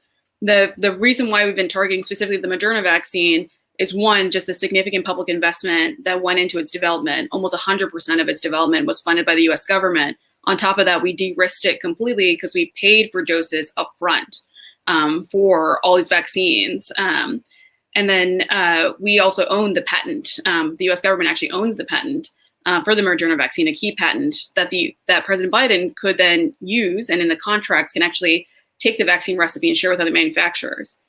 There's just a choice being made, though. This is the issue I was talking about before, the lack of political will. We're just not seeing, President Biden, the administration, really making that choice, instead deferring to the manufacturers and maybe trusting them a little bit too much to provide enough supply. The other part of this too is that Moderna has not donated or has not delivered any vaccines to low-income countries to date. So, this company that benefited from U.S. taxpayer dollars has not even, has not served the larger public yet. And they're supposed to be making donations to COVAX, has not happened yet. So just, that whole background of everything it's just been very troubling. But that requires, again, action from our leaders. It's not something that can be, that recipe right now is under wraps by the U.S. government, by Moderna, but the U.S. government actually has to, take action to actually release it. Okay. Anything else that you want to make sure that people know about? Or that you want to, yeah. Yeah, I mean, I think that just as a physician who worked on the wards when COVID-19 hit the United States and just saw the devastation, I wouldn't wish that on anyone. I know there's been, different discussions about, natural immunity and whatnot. Still would encourage people to get vaccinated. Talk to people that you trust, talk to your loved ones, take a look at the evidence yourself. And I'm happy to also, talk about it more, but just would heavily, strongly encourage people to get vaccinated. Mostly just to, protect your own health, but also your loved ones around you who just don't even have that choice. And then the other part of this is, as, citizens, as people who want to see the end of this pandemic, who are just tired, we need to see something different from this administration. And we need to see President Biden really taking bold action and not just, relying on charity and limited charity to make this pandemic end. We need justice, and that means sharing of the vaccine technology and the production knowledge with manufacturers that are ready. There are hundreds of manufacturers standing ready around the world, willing to, be engaged in this fight. But there's just not political will to make that happen. And so we really need to have everyone clamoring on their representatives' doors, their senators' doors, on President Biden's door to call for that action to see it end this pandemic, because everyone's tired, and especially your local physicians, just seeing this devastation. Yeah, I'm sure. Well, thank you so much for coming on, and thank you for your hard work. Really appreciate it. Thanks so much. Yeah, thank you. That was great, huh? Yeah, great interview. Oh, sorry. Yeah, great interview. So much terrible stuff. I got to figure out how to do that thing where I scare people. Scare people into doing the right thing. These big pharma people. See, don't trust big pharma, get vaccinated. Yeah. And get others vaccinated. That's really what we need to do.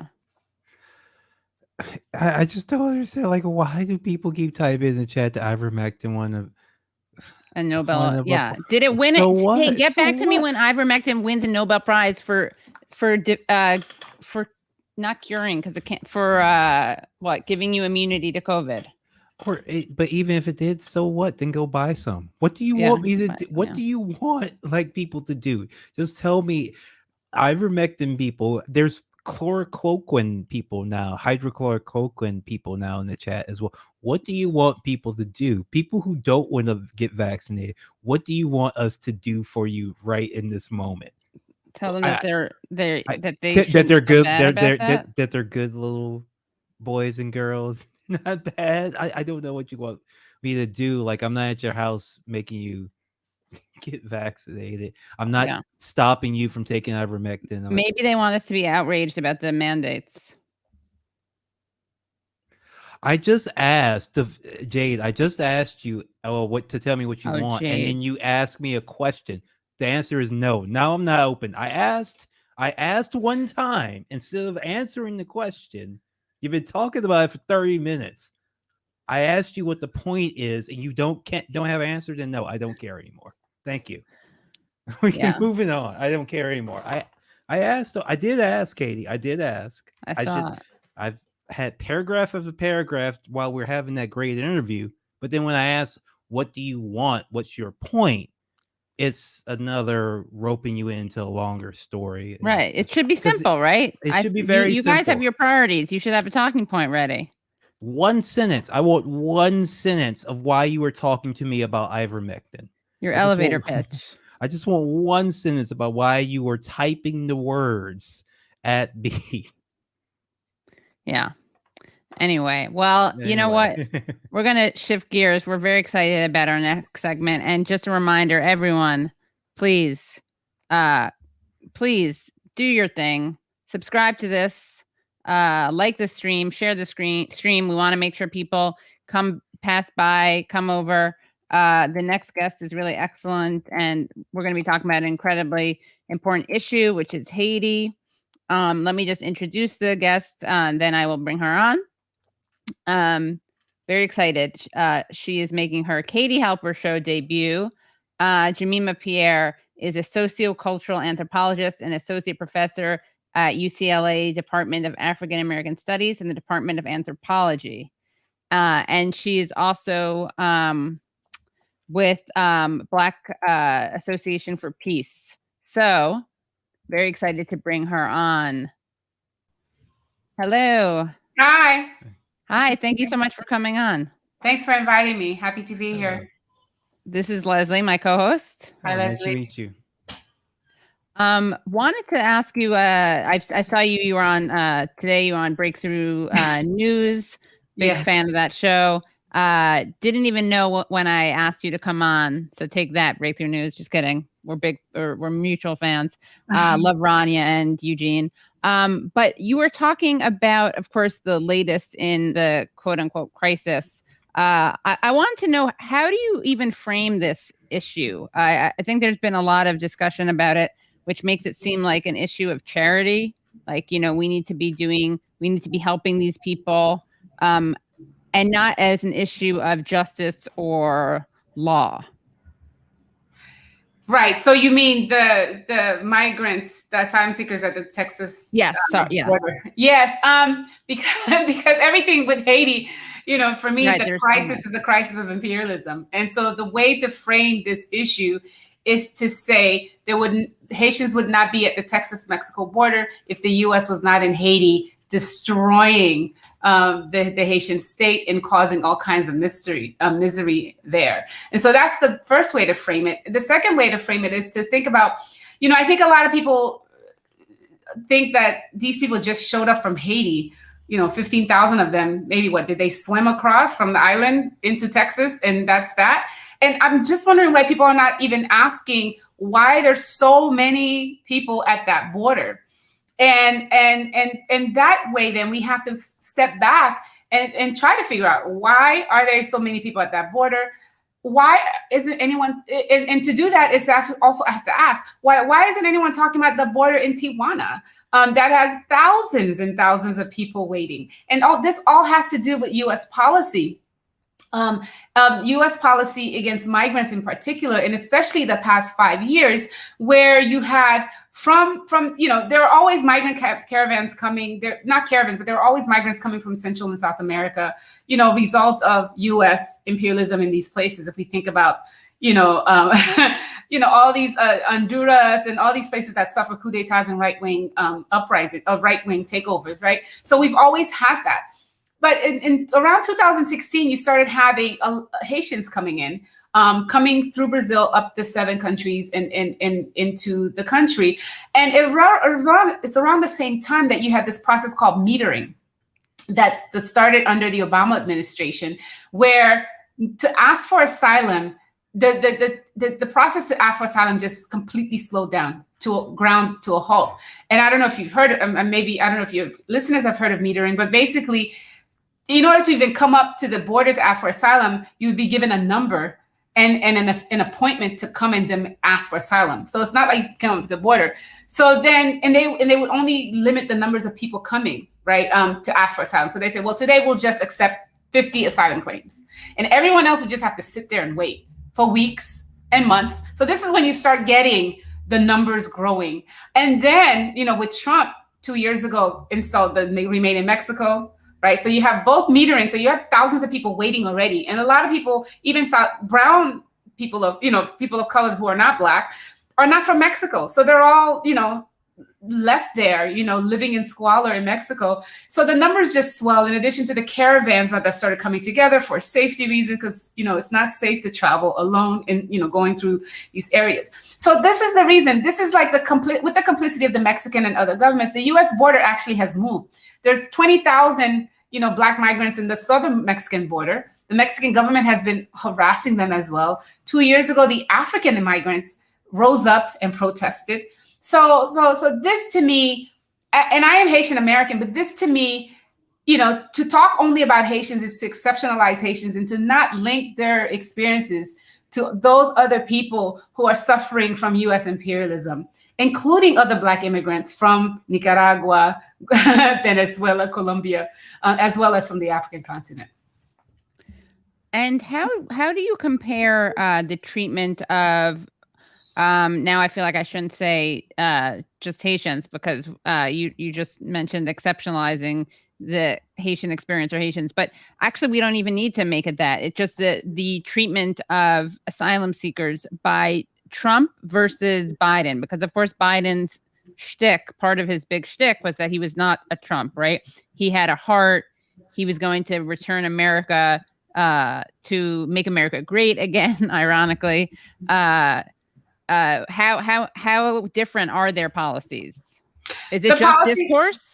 It's always discourse. I mean, we should have learned this with Obama, right? I mean, the reality is you say one thing and then you do another. You should always follow, which is why Glenn Ford, rest in peace, Glenn Ford, yeah. But used to call them the more effective evil, right? Because they Trump was too crass, right? And Trump said all the quiet parts out loud. Right. Like he just called them a shithole country. Right. Biden is just nicer, but he would never say that. He would never say that. But at the same time, so Biden kept a lot of the, Trump's policies, including, and this is important, the Title 42, which uses COVID as an excuse not to even allow people to come up and ask for asylum. And it also required the CDC to change Haiti's status in terms of COVID to like high, so that you say, well, these people are coming from a place where COVID is high. And we know, using disease to keep Black people out is a very long history of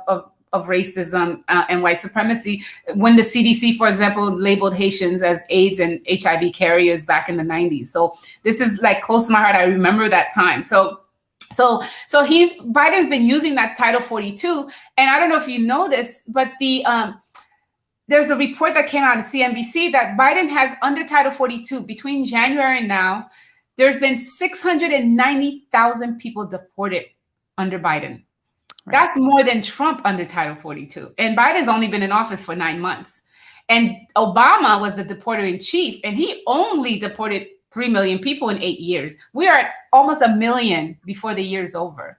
So that tells us that, no matter which party is in power, the policies are very similar in terms of migration, and they might sound nicer, but the policies are similar. And then the policies that create migrants, right? U.S. imperialism in Haiti in particular, are very much similar, are the same policies. They just carry on from one to the other. And I'm sorry, I said it's Black Alliance for Peace. Black Alliance for Peace. I made it sound like a nerdy academic association instead of Black Alliance, which is what it is, which the great Margaret Kimberly is also a member of, who's graced both of our shows, both mine and Leslie's. Can you explain to people this is kind of basic, but what do we even mean by imperialism, and what are the policies in today's world? Like what is the legacy of imperialism, but also how does it manifest today?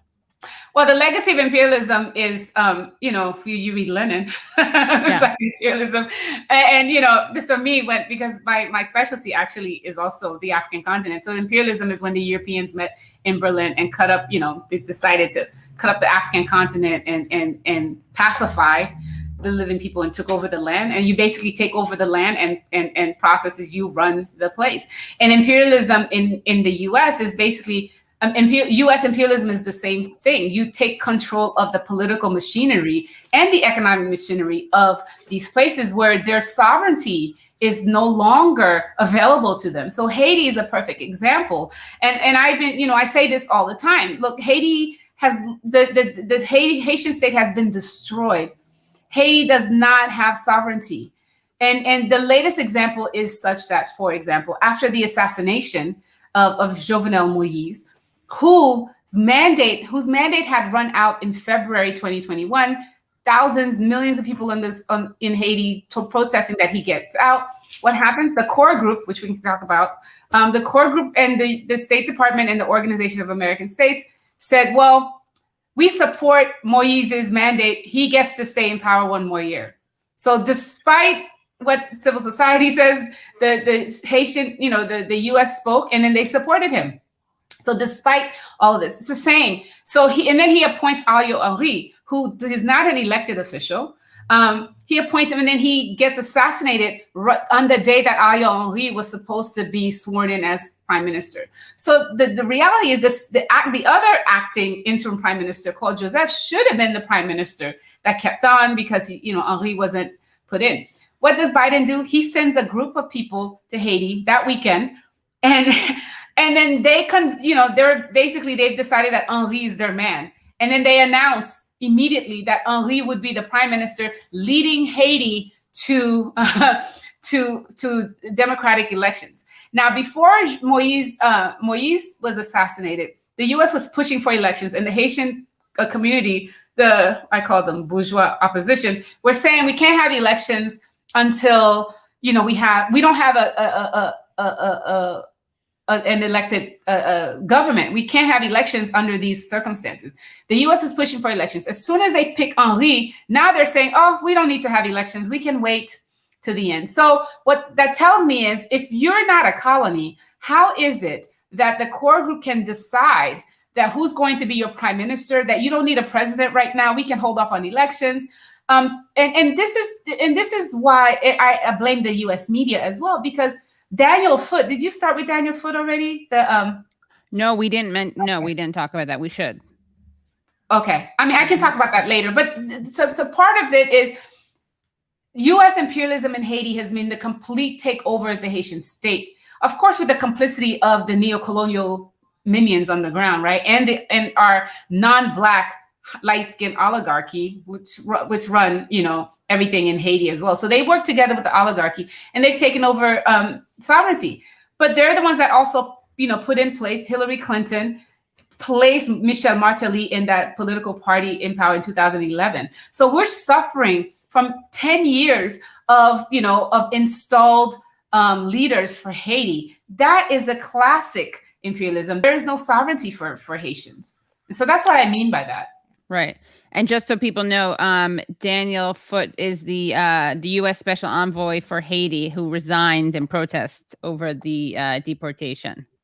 Right. Well, the behavior he called inhumane.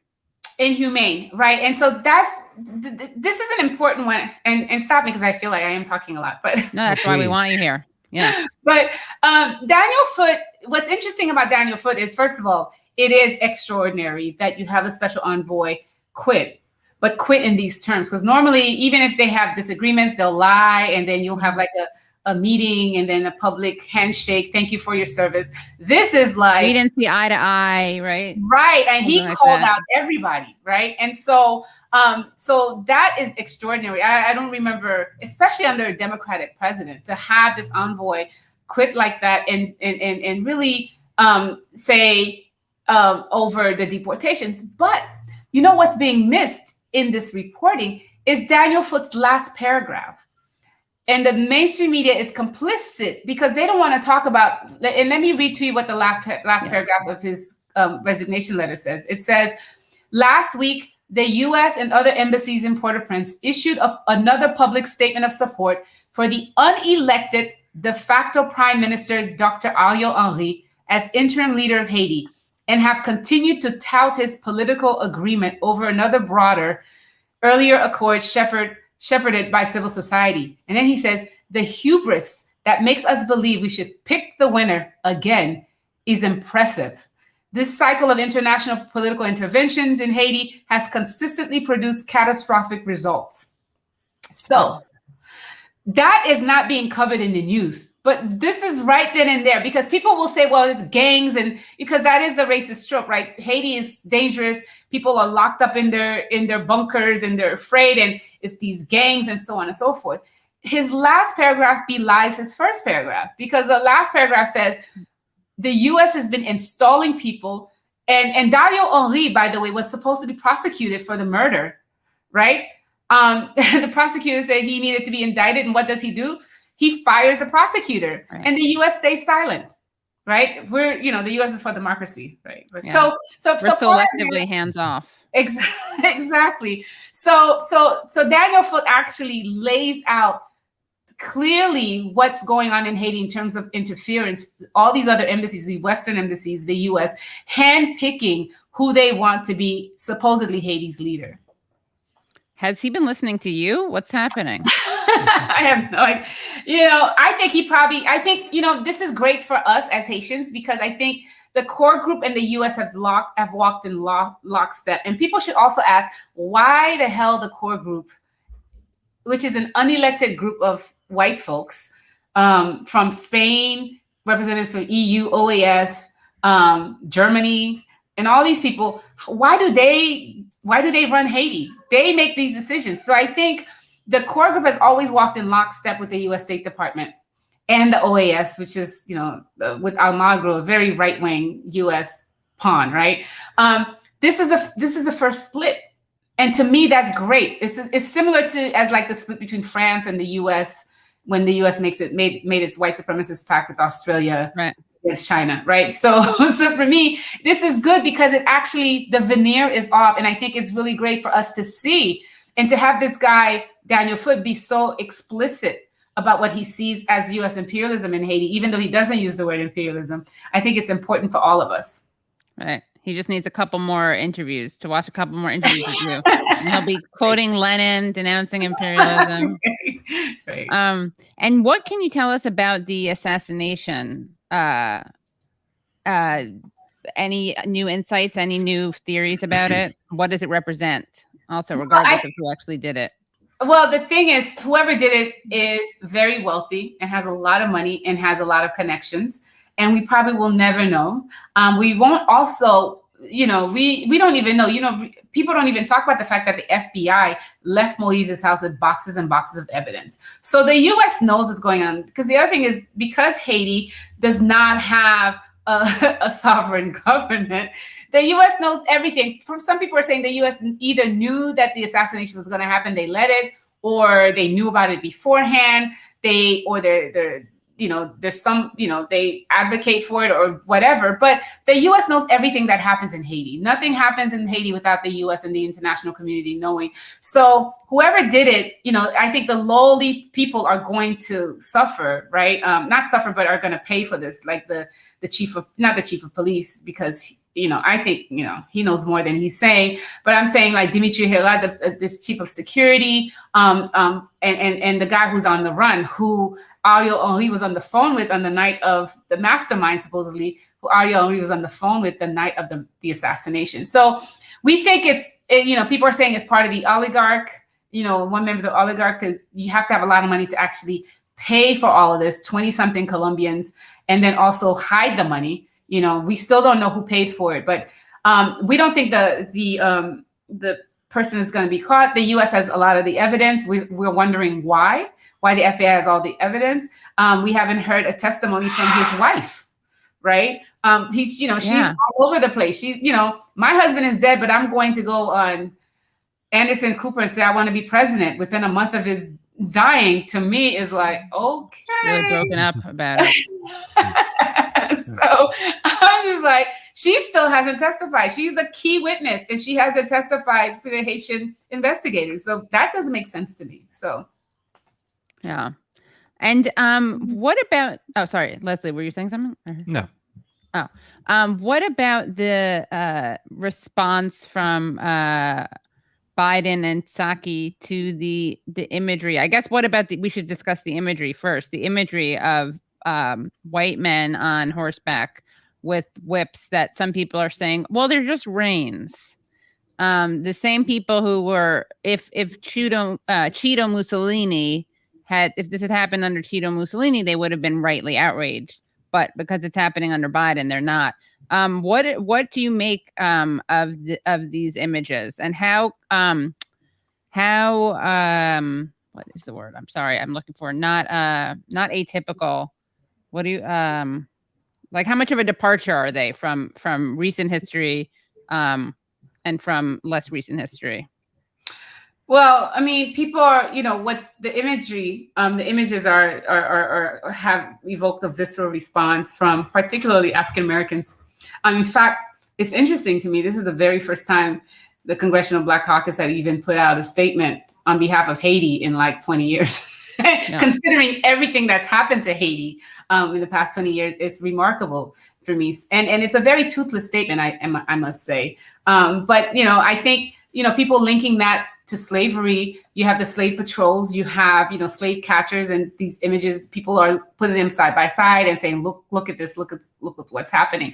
So my thing was, I was like, so what is it about this particular instance that evokes such a visceral response? And I do think it's linked to slavery.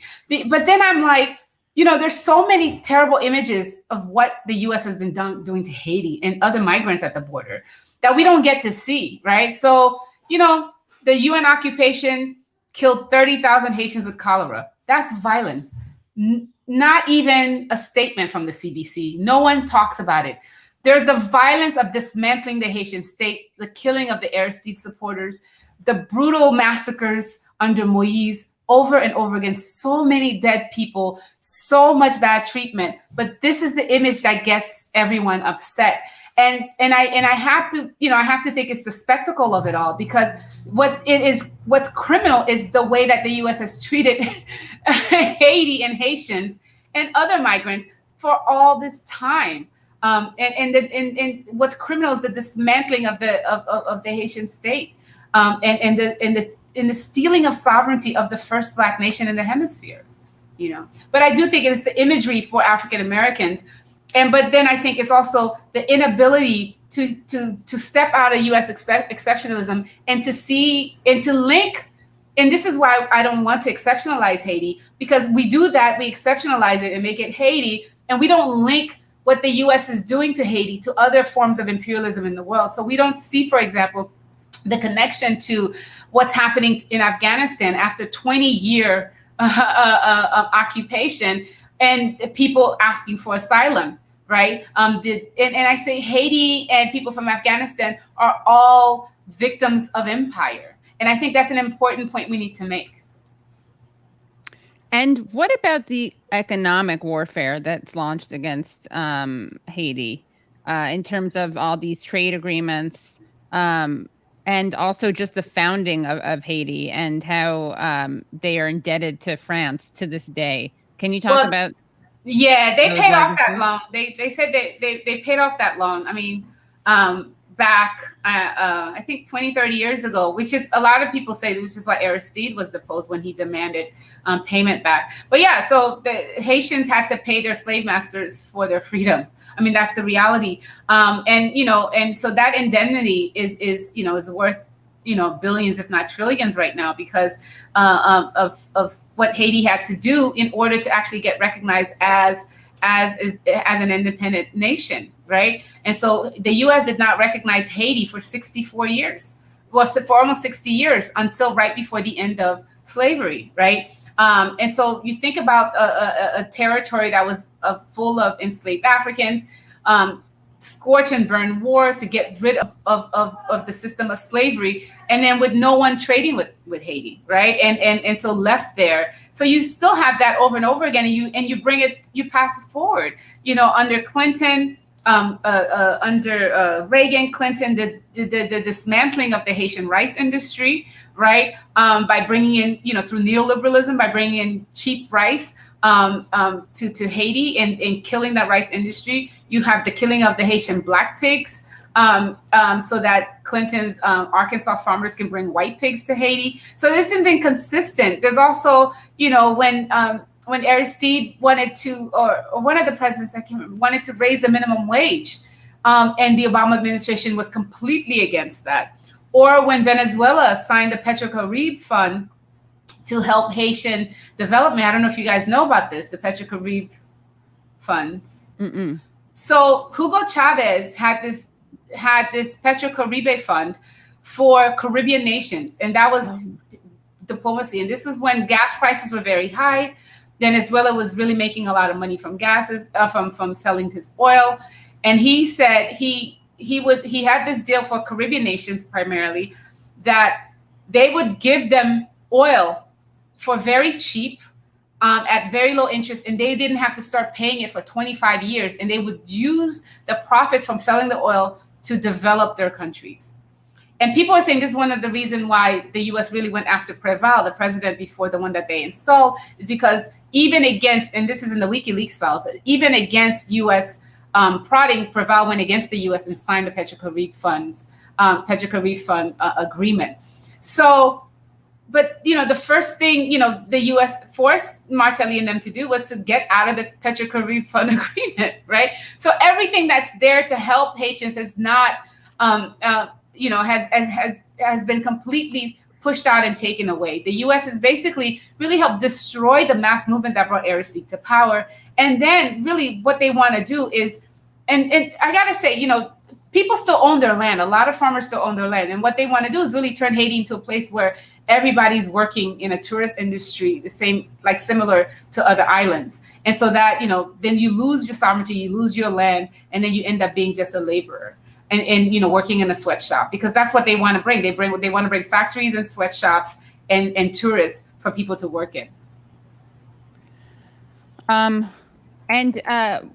Sorry, I just was looking up this clip of Jen Psaki. Oh, here it is. Let's see. I just wanted to show you guys. This is interesting. We have a great clip of Jen Psaki dropping one of her sake bombs. She responding to the resignation, Daniel Foote's resignation. Just going to add this. 1 second. Sorry. You almost feel bad for these people sometimes. Don't. They get paid. All right. Well, I know they get paid to lie, right? All right. This is, of course, Biden's spokeswoman, press secretary, responding to the news about Daniel Foote. Tell me if you guys can hear. A couple of questions on Haiti. The first is the president has often used his bully pulpit during the most important time in his administration. Why is he not using that bully pulpit to speak out forcefully himself on the treatment of patients? I would say, Yamiche, certainly I've represented to you all his point of view. His point of view is also reflected in the actions that have been taken through the administration, including the investigation, including the change in policy. The Secretary of Homeland Security oversees these efforts and has been quite outspoken and quite visible on what steps we should take moving forward. And he certainly may still speak to it. Obviously, there's a lot of events happening here, including the UN General Assembly, COVID, and others, and I wouldn't rule that out. Respectfully, I just have a couple more questions. Everyone else got questions in. Respectfully, I understand that you are the spokesperson for the president. These are images that are traumatizing Haitian Americans that he promised to treat respectfully and with humanity. Why isn't the president telling people himself these images that people say look like slavery are wrong? Me as president, I as president condemn them. How is he not doing that? Why is he not doing that? What are people supposed to take away from the fact that he's not at the bully pulpit himself talking about these images?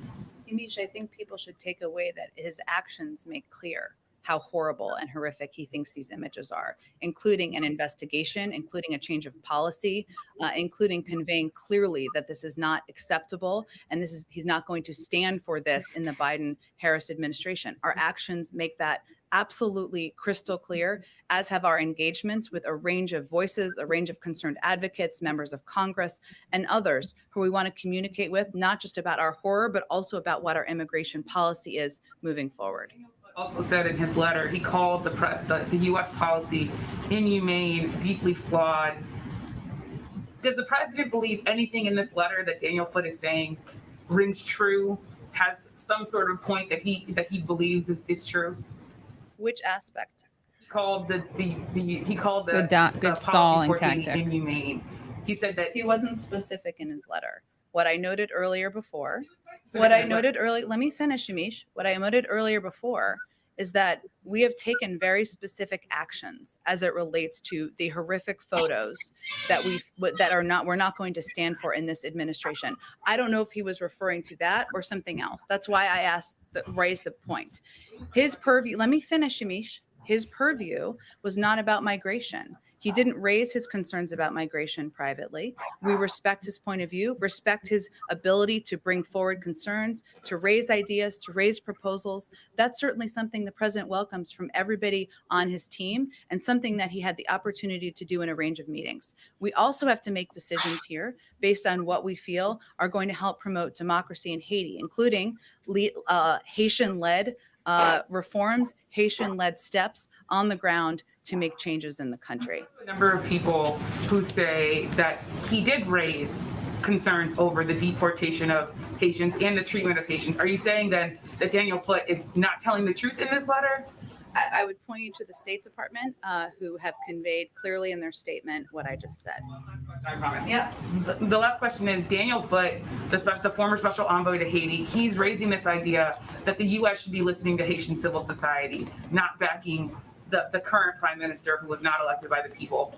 What's the president's response to that? Because those civil society members have been telling me and other reporters for months, even before the assassination of the president, that President Biden was not listening to the people of Haiti about how to move forward with their government. We support a Haitian-led process charting the country's course through the current political situation. We don't back any one political group, and we continue to encourage all political stakeholders to engage in dialogue and find solutions together. And that has been our objective through all of our policy process making throughout the course of this, in addition to providing a range of assistance, training to people on the ground. Go ahead. So that was kind of a little bit atypical for Yamiche Alcindor. Oh, what happened? Sorry. What happened? Sorry, I don't know what happened. Yeah, I got disconnected for a second. Oh, okay. That was more pushback than the Biden administration usually gets. I mean, Alcindor, I believe, is Haitian American, right? So I'm assuming, not to present like a monolith, but I think that the Haitian community is a monolith at all. But I do think that was interesting to see pushback on that. What are your thoughts of that exchange? Well, I am actually surprised because they've really supported the Biden. They've taken a lot of stuff. They haven't critiqued Biden. I still think she could push more in terms of thinking about, the long legacy of Democrats and imperialism in Haiti. So it is quite surprising, and I wonder if she's going to get reprimanded for pushing so hard Biden on this. It is quite surprising. Just like Daniel Foote's letter was quite surprising. I haven't seen anything like it in a long time. Yeah, I'm looking for this footage of her talking about Haiti. I can't. She's where she's actually acting and saying that this was about like protecting Haitians. That's why they had to do what they were doing. Even the men on horseback. This is about protecting them from COVID and keeping them safe. I can't find it, which is I think it was like one of these morning shows. I think that's it was a morning show. Yeah, I just tweeted out because I thought I had it, but now I can't find it. But it was creative. It was an interesting way to I applaud her creativity. But do you think this is going to have any effect on Biden, on the administration? What are you hoping will come out of all of this? Well, I do think it's going to have an effect just on the Democrats trying to win in the fall. Because between, this comes right after Afghanistan, which was a mess. And so I'm not sure. I never thought Biden was going to do more than one term because I think the contradictions are too great. This economy is bad. From the very beginning, he went against the $600, lied to people how much, and they try to make us believe that, our math was wrong in terms of. So there's been like one thing after another. The COVID response has not been great. You put all your eggs in the vaccine basket and don't do anything else because you want to keep the economy open. So I do think there's a lot of, I think this is a big one for Black communities. And I do think though no one's talking about imperialism. So people think this is a one-off. And so if, they've already said, well, we're not going to use horses anymore, as if it was the horses that was racist. But no one's questioning the policies, right? So what's happening right now, what the DHS did, they went down to the southern border of Mexico to see how many numbers of migrants are there. And so, to figure out, they're still pressuring the Mexican government, the Guatemalan government, the Colombians, to keep these Haitians and everybody else out. And nobody's questioning those things, including the Congressional Black Caucus, wondering why are we supporting Ariel Henry? Why is the U.S. so hands-on when it comes to Haiti? And they're not doing that. They're just mad that he's not responding to these pictures and to this thing at this border. And they're not going beyond the representation and the spectacle. And that to me means that he might survive it, because even the Congressional Black Caucus are like, well, we need an investigation, like just the most tepid request. Right. And then they end by saying we need to send aid and COVID relief for Haiti. And I'm just thinking, you guys are members of Congress that sign off on every bill, right? Or, when the CIA is involved in doing all these things, and this is all you can muster, that we need to send COVID relief and aid, knowing that, it's US aid that's actually come in, it's like the gift, don't look at the gift horse, I don't know what the thing is, in the mouth, yeah. Horse, right? Yeah. And so I do think he might survive the Haiti one actually much easier than he would survive the Afghanistan debacle, to be honest. And partly is because people, Haiti will be in the news, people will be outraged, and then they'll be like, well, we did all this, we allowed a few people in, but he's still deporting people. Like, there are planes that left today, their planes left yesterday. And so, but he'll get away with that because, it's Haitians. Because it's Haitians and because he's not Trump. He's not Trump. And, he's already deported more people than Trump. So, and, nobody's saying anything. But, it breaks his heart. That's the difference. I saw someone saying that, he knows it's wrong. I saw someone saying, blue checks on Twitter were saying that. They were saying like, well, these Border Patrol guards are Republicans anyway and Trump supporters. As if. But, when I was working with trying to bond asylum seekers out back in 2016, what we found out was 80% of the judges in California were Obama appointees. 80% of these judges that were denying asylum claims and doing all of these things. And so people don't know, and they don't know by design, right? The mainstream media does not respond, does not report on these things. And so we don't know. This is about fully bipartisan action. It just seems like it isn't, but it is. That's like that famous footage of, kids in cages, but it was actually from under the Obama administration. Exactly. And they're still in cages, by the way. Yeah. Under Biden. Yeah. We don't see AOC standing there crying. So at the border. So. Now that Biden's in, or the that terrible thing of this Justice Department lawyer who's basically defending the treatment of children, saying it's not inhumane just because they sleep in like aluminum foil blankets and don't have toothbrushes and showers. Yeah. And they're like, this is a terrible, look at this Trump appointee. But it's like, actually, she was an Obama appointee. She just stayed there in the Justice Department. Exactly. But our community, the American public is the most propagandized. And so we believe, a lot of people believe in the American exceptionalism.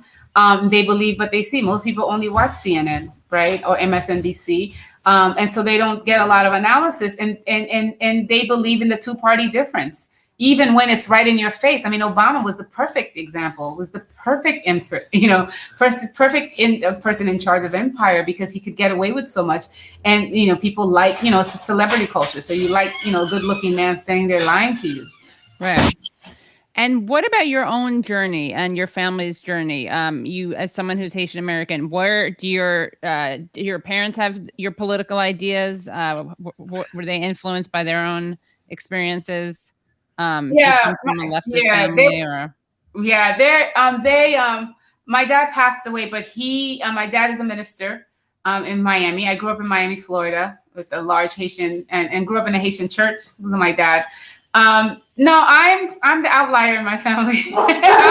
Sorry, my dog. I'm the outlier in the family, and I'm very Your dog wants credit too. I think your dog's also an independent thinker. Yeah. So I wish I could. I'm sorry about that. No. But so part of that, and my dad, for example, supported. I hate to say it, Bush because of abortion, because he was a minister. And the other thing is there's so much Haitian Americans always see, like, the Reagans were terrible. Clinton always smiled and showed up, even though he was doing the most horrible thing. And then Clinton is the perfect abuser, right? Because he'll smile in your face and then he'll come and he's like, oh, I'm so sorry, I did you wrong. But still do it, right? And people will be like, oh, he said he was sorry. So people do, so people, Haitian Americans are mostly Democrat. Still, right? And as most people, especially Black people. And so I feel like I am an outlier, both among the U.S. Black community as well as my Haitian American community. Someone asked if you were on Twitter, by the way. No, I'm not. Well, I'm on Twitter, but not under my name. Oh, okay. And you're not open. You're not public about it? Okay. Yeah. Well, anything else? Leslie, anything you want to add or ask? Or Jemima, do you want to make sure that you hit anything else? I mean, this is great. This is very illuminating. Yeah, thank you so much for coming on. This is very important. It's nice to have, actual Haitians be able to speak for themselves for a change. My pleasure.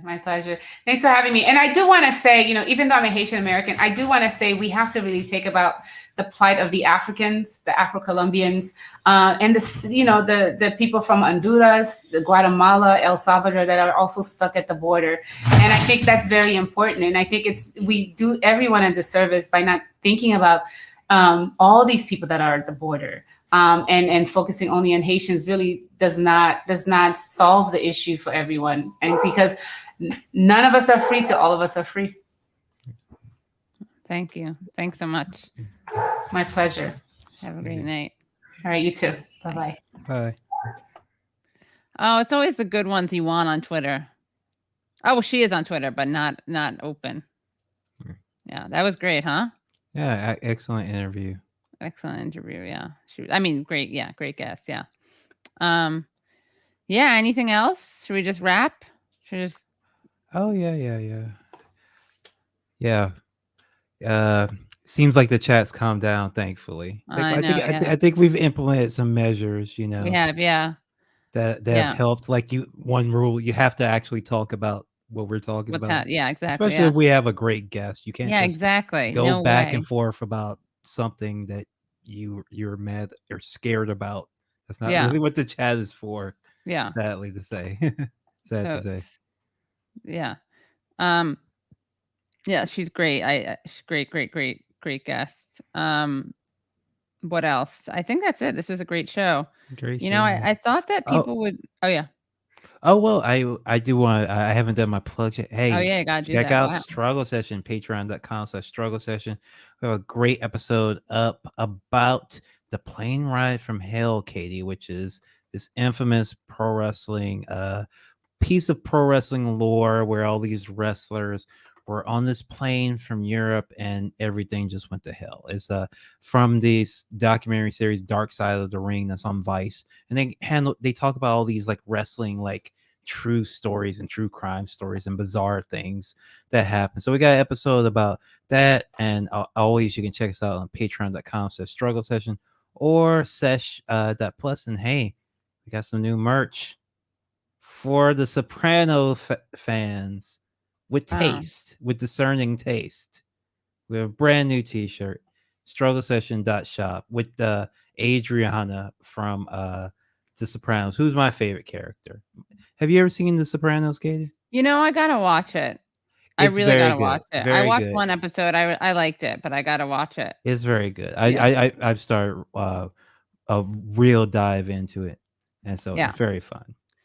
Yes, and one last thing, just really quickly, I'm gonna give a very mini thing about this because we don't have enough time to get into it and do due diligence. But we did talk about Nicki Minaj last week, And it looks like Nicki Minaj, it's no joking matter. She really is covering that was perhaps a well-placed PR move. Not that I don't think she has those maybe those real ideas about the vaccine. But she's been basically targeting, trying to buy off, and now threaten the woman who Nicki Minaj's husband sexually assaulted when they were both in high school.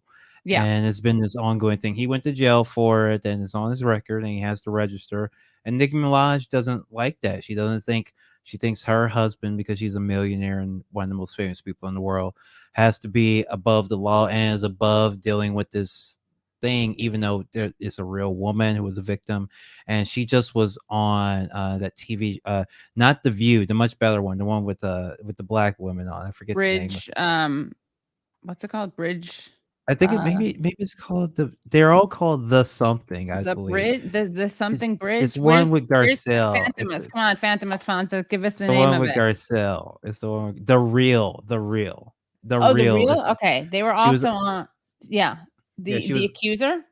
I mean the survivor. The victim. Yeah, the victim. What is her? Yeah, she was something called The Bridge or something.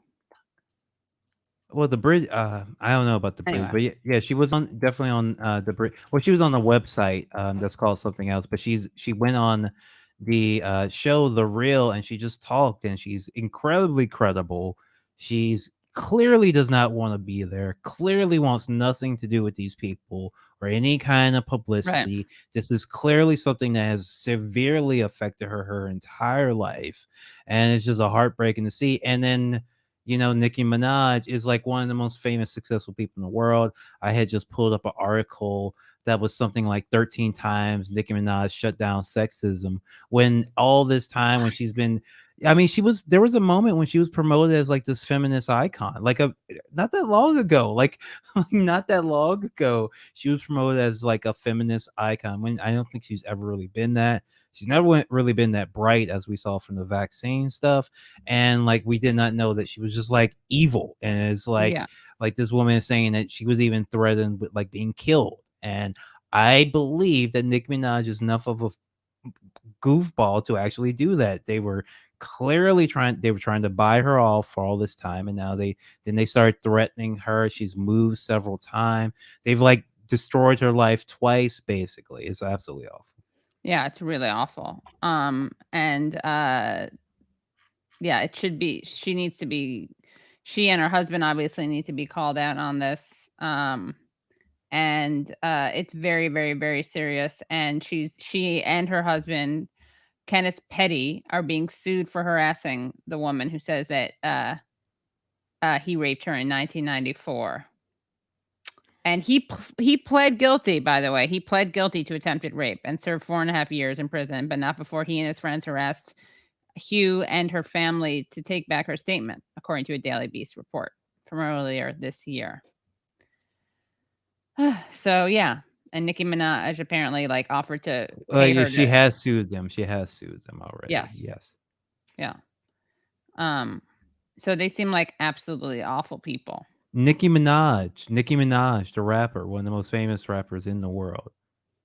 I'm pretty sure 1 year she was the biggest female artist in the world. I'm pretty sure she got it 1 year. Awful.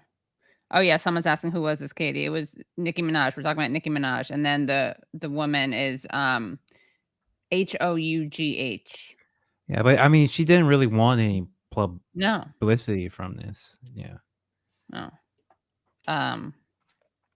Yeah, it's awful. But so we'll keep you informed about that. But this is just another example of very powerful people using their power to get away with destroy little people. Destroy little people. Yeah. And and also get away with abusing women. For no reason. This woman wanted nothing to do with her. Nothing was not coming after her, rapist husband, just wanted to be left alone. Right. But Nicki Minaj decided it was actually a PR move. It was because people found out about her husband's criminal his background as a sexual predator, and people started like owning her on social media. And so she put out a statement basically saying like, this wasn't true, this didn't happen, but she was just making it up in the moment. And then her plan was to pay off this woman to get her to agree with her Instagram post about how this is a lie. And the woman just had integrity, and she just said, no, I don't care how much money you give me, I'm not gonna lie about this. And she said she told Nikki, woman to woman, he did do this, but Nikki wasn't unperturbed by that and continued to go after. And yet she persisted. Yeah. Anyway, well, thank you so much for this. Sorry to end on a down note, but we want to keep you informed. That's what we do. And we will see you next week. And make sure you share, subscribe, like, and of course, become Patreon supporters at patreon.com/The Katie Halper Show. Thanks so much to all of our guests today. Oh, hi, Phil. Hey, Phil, how's it going? Bye, all.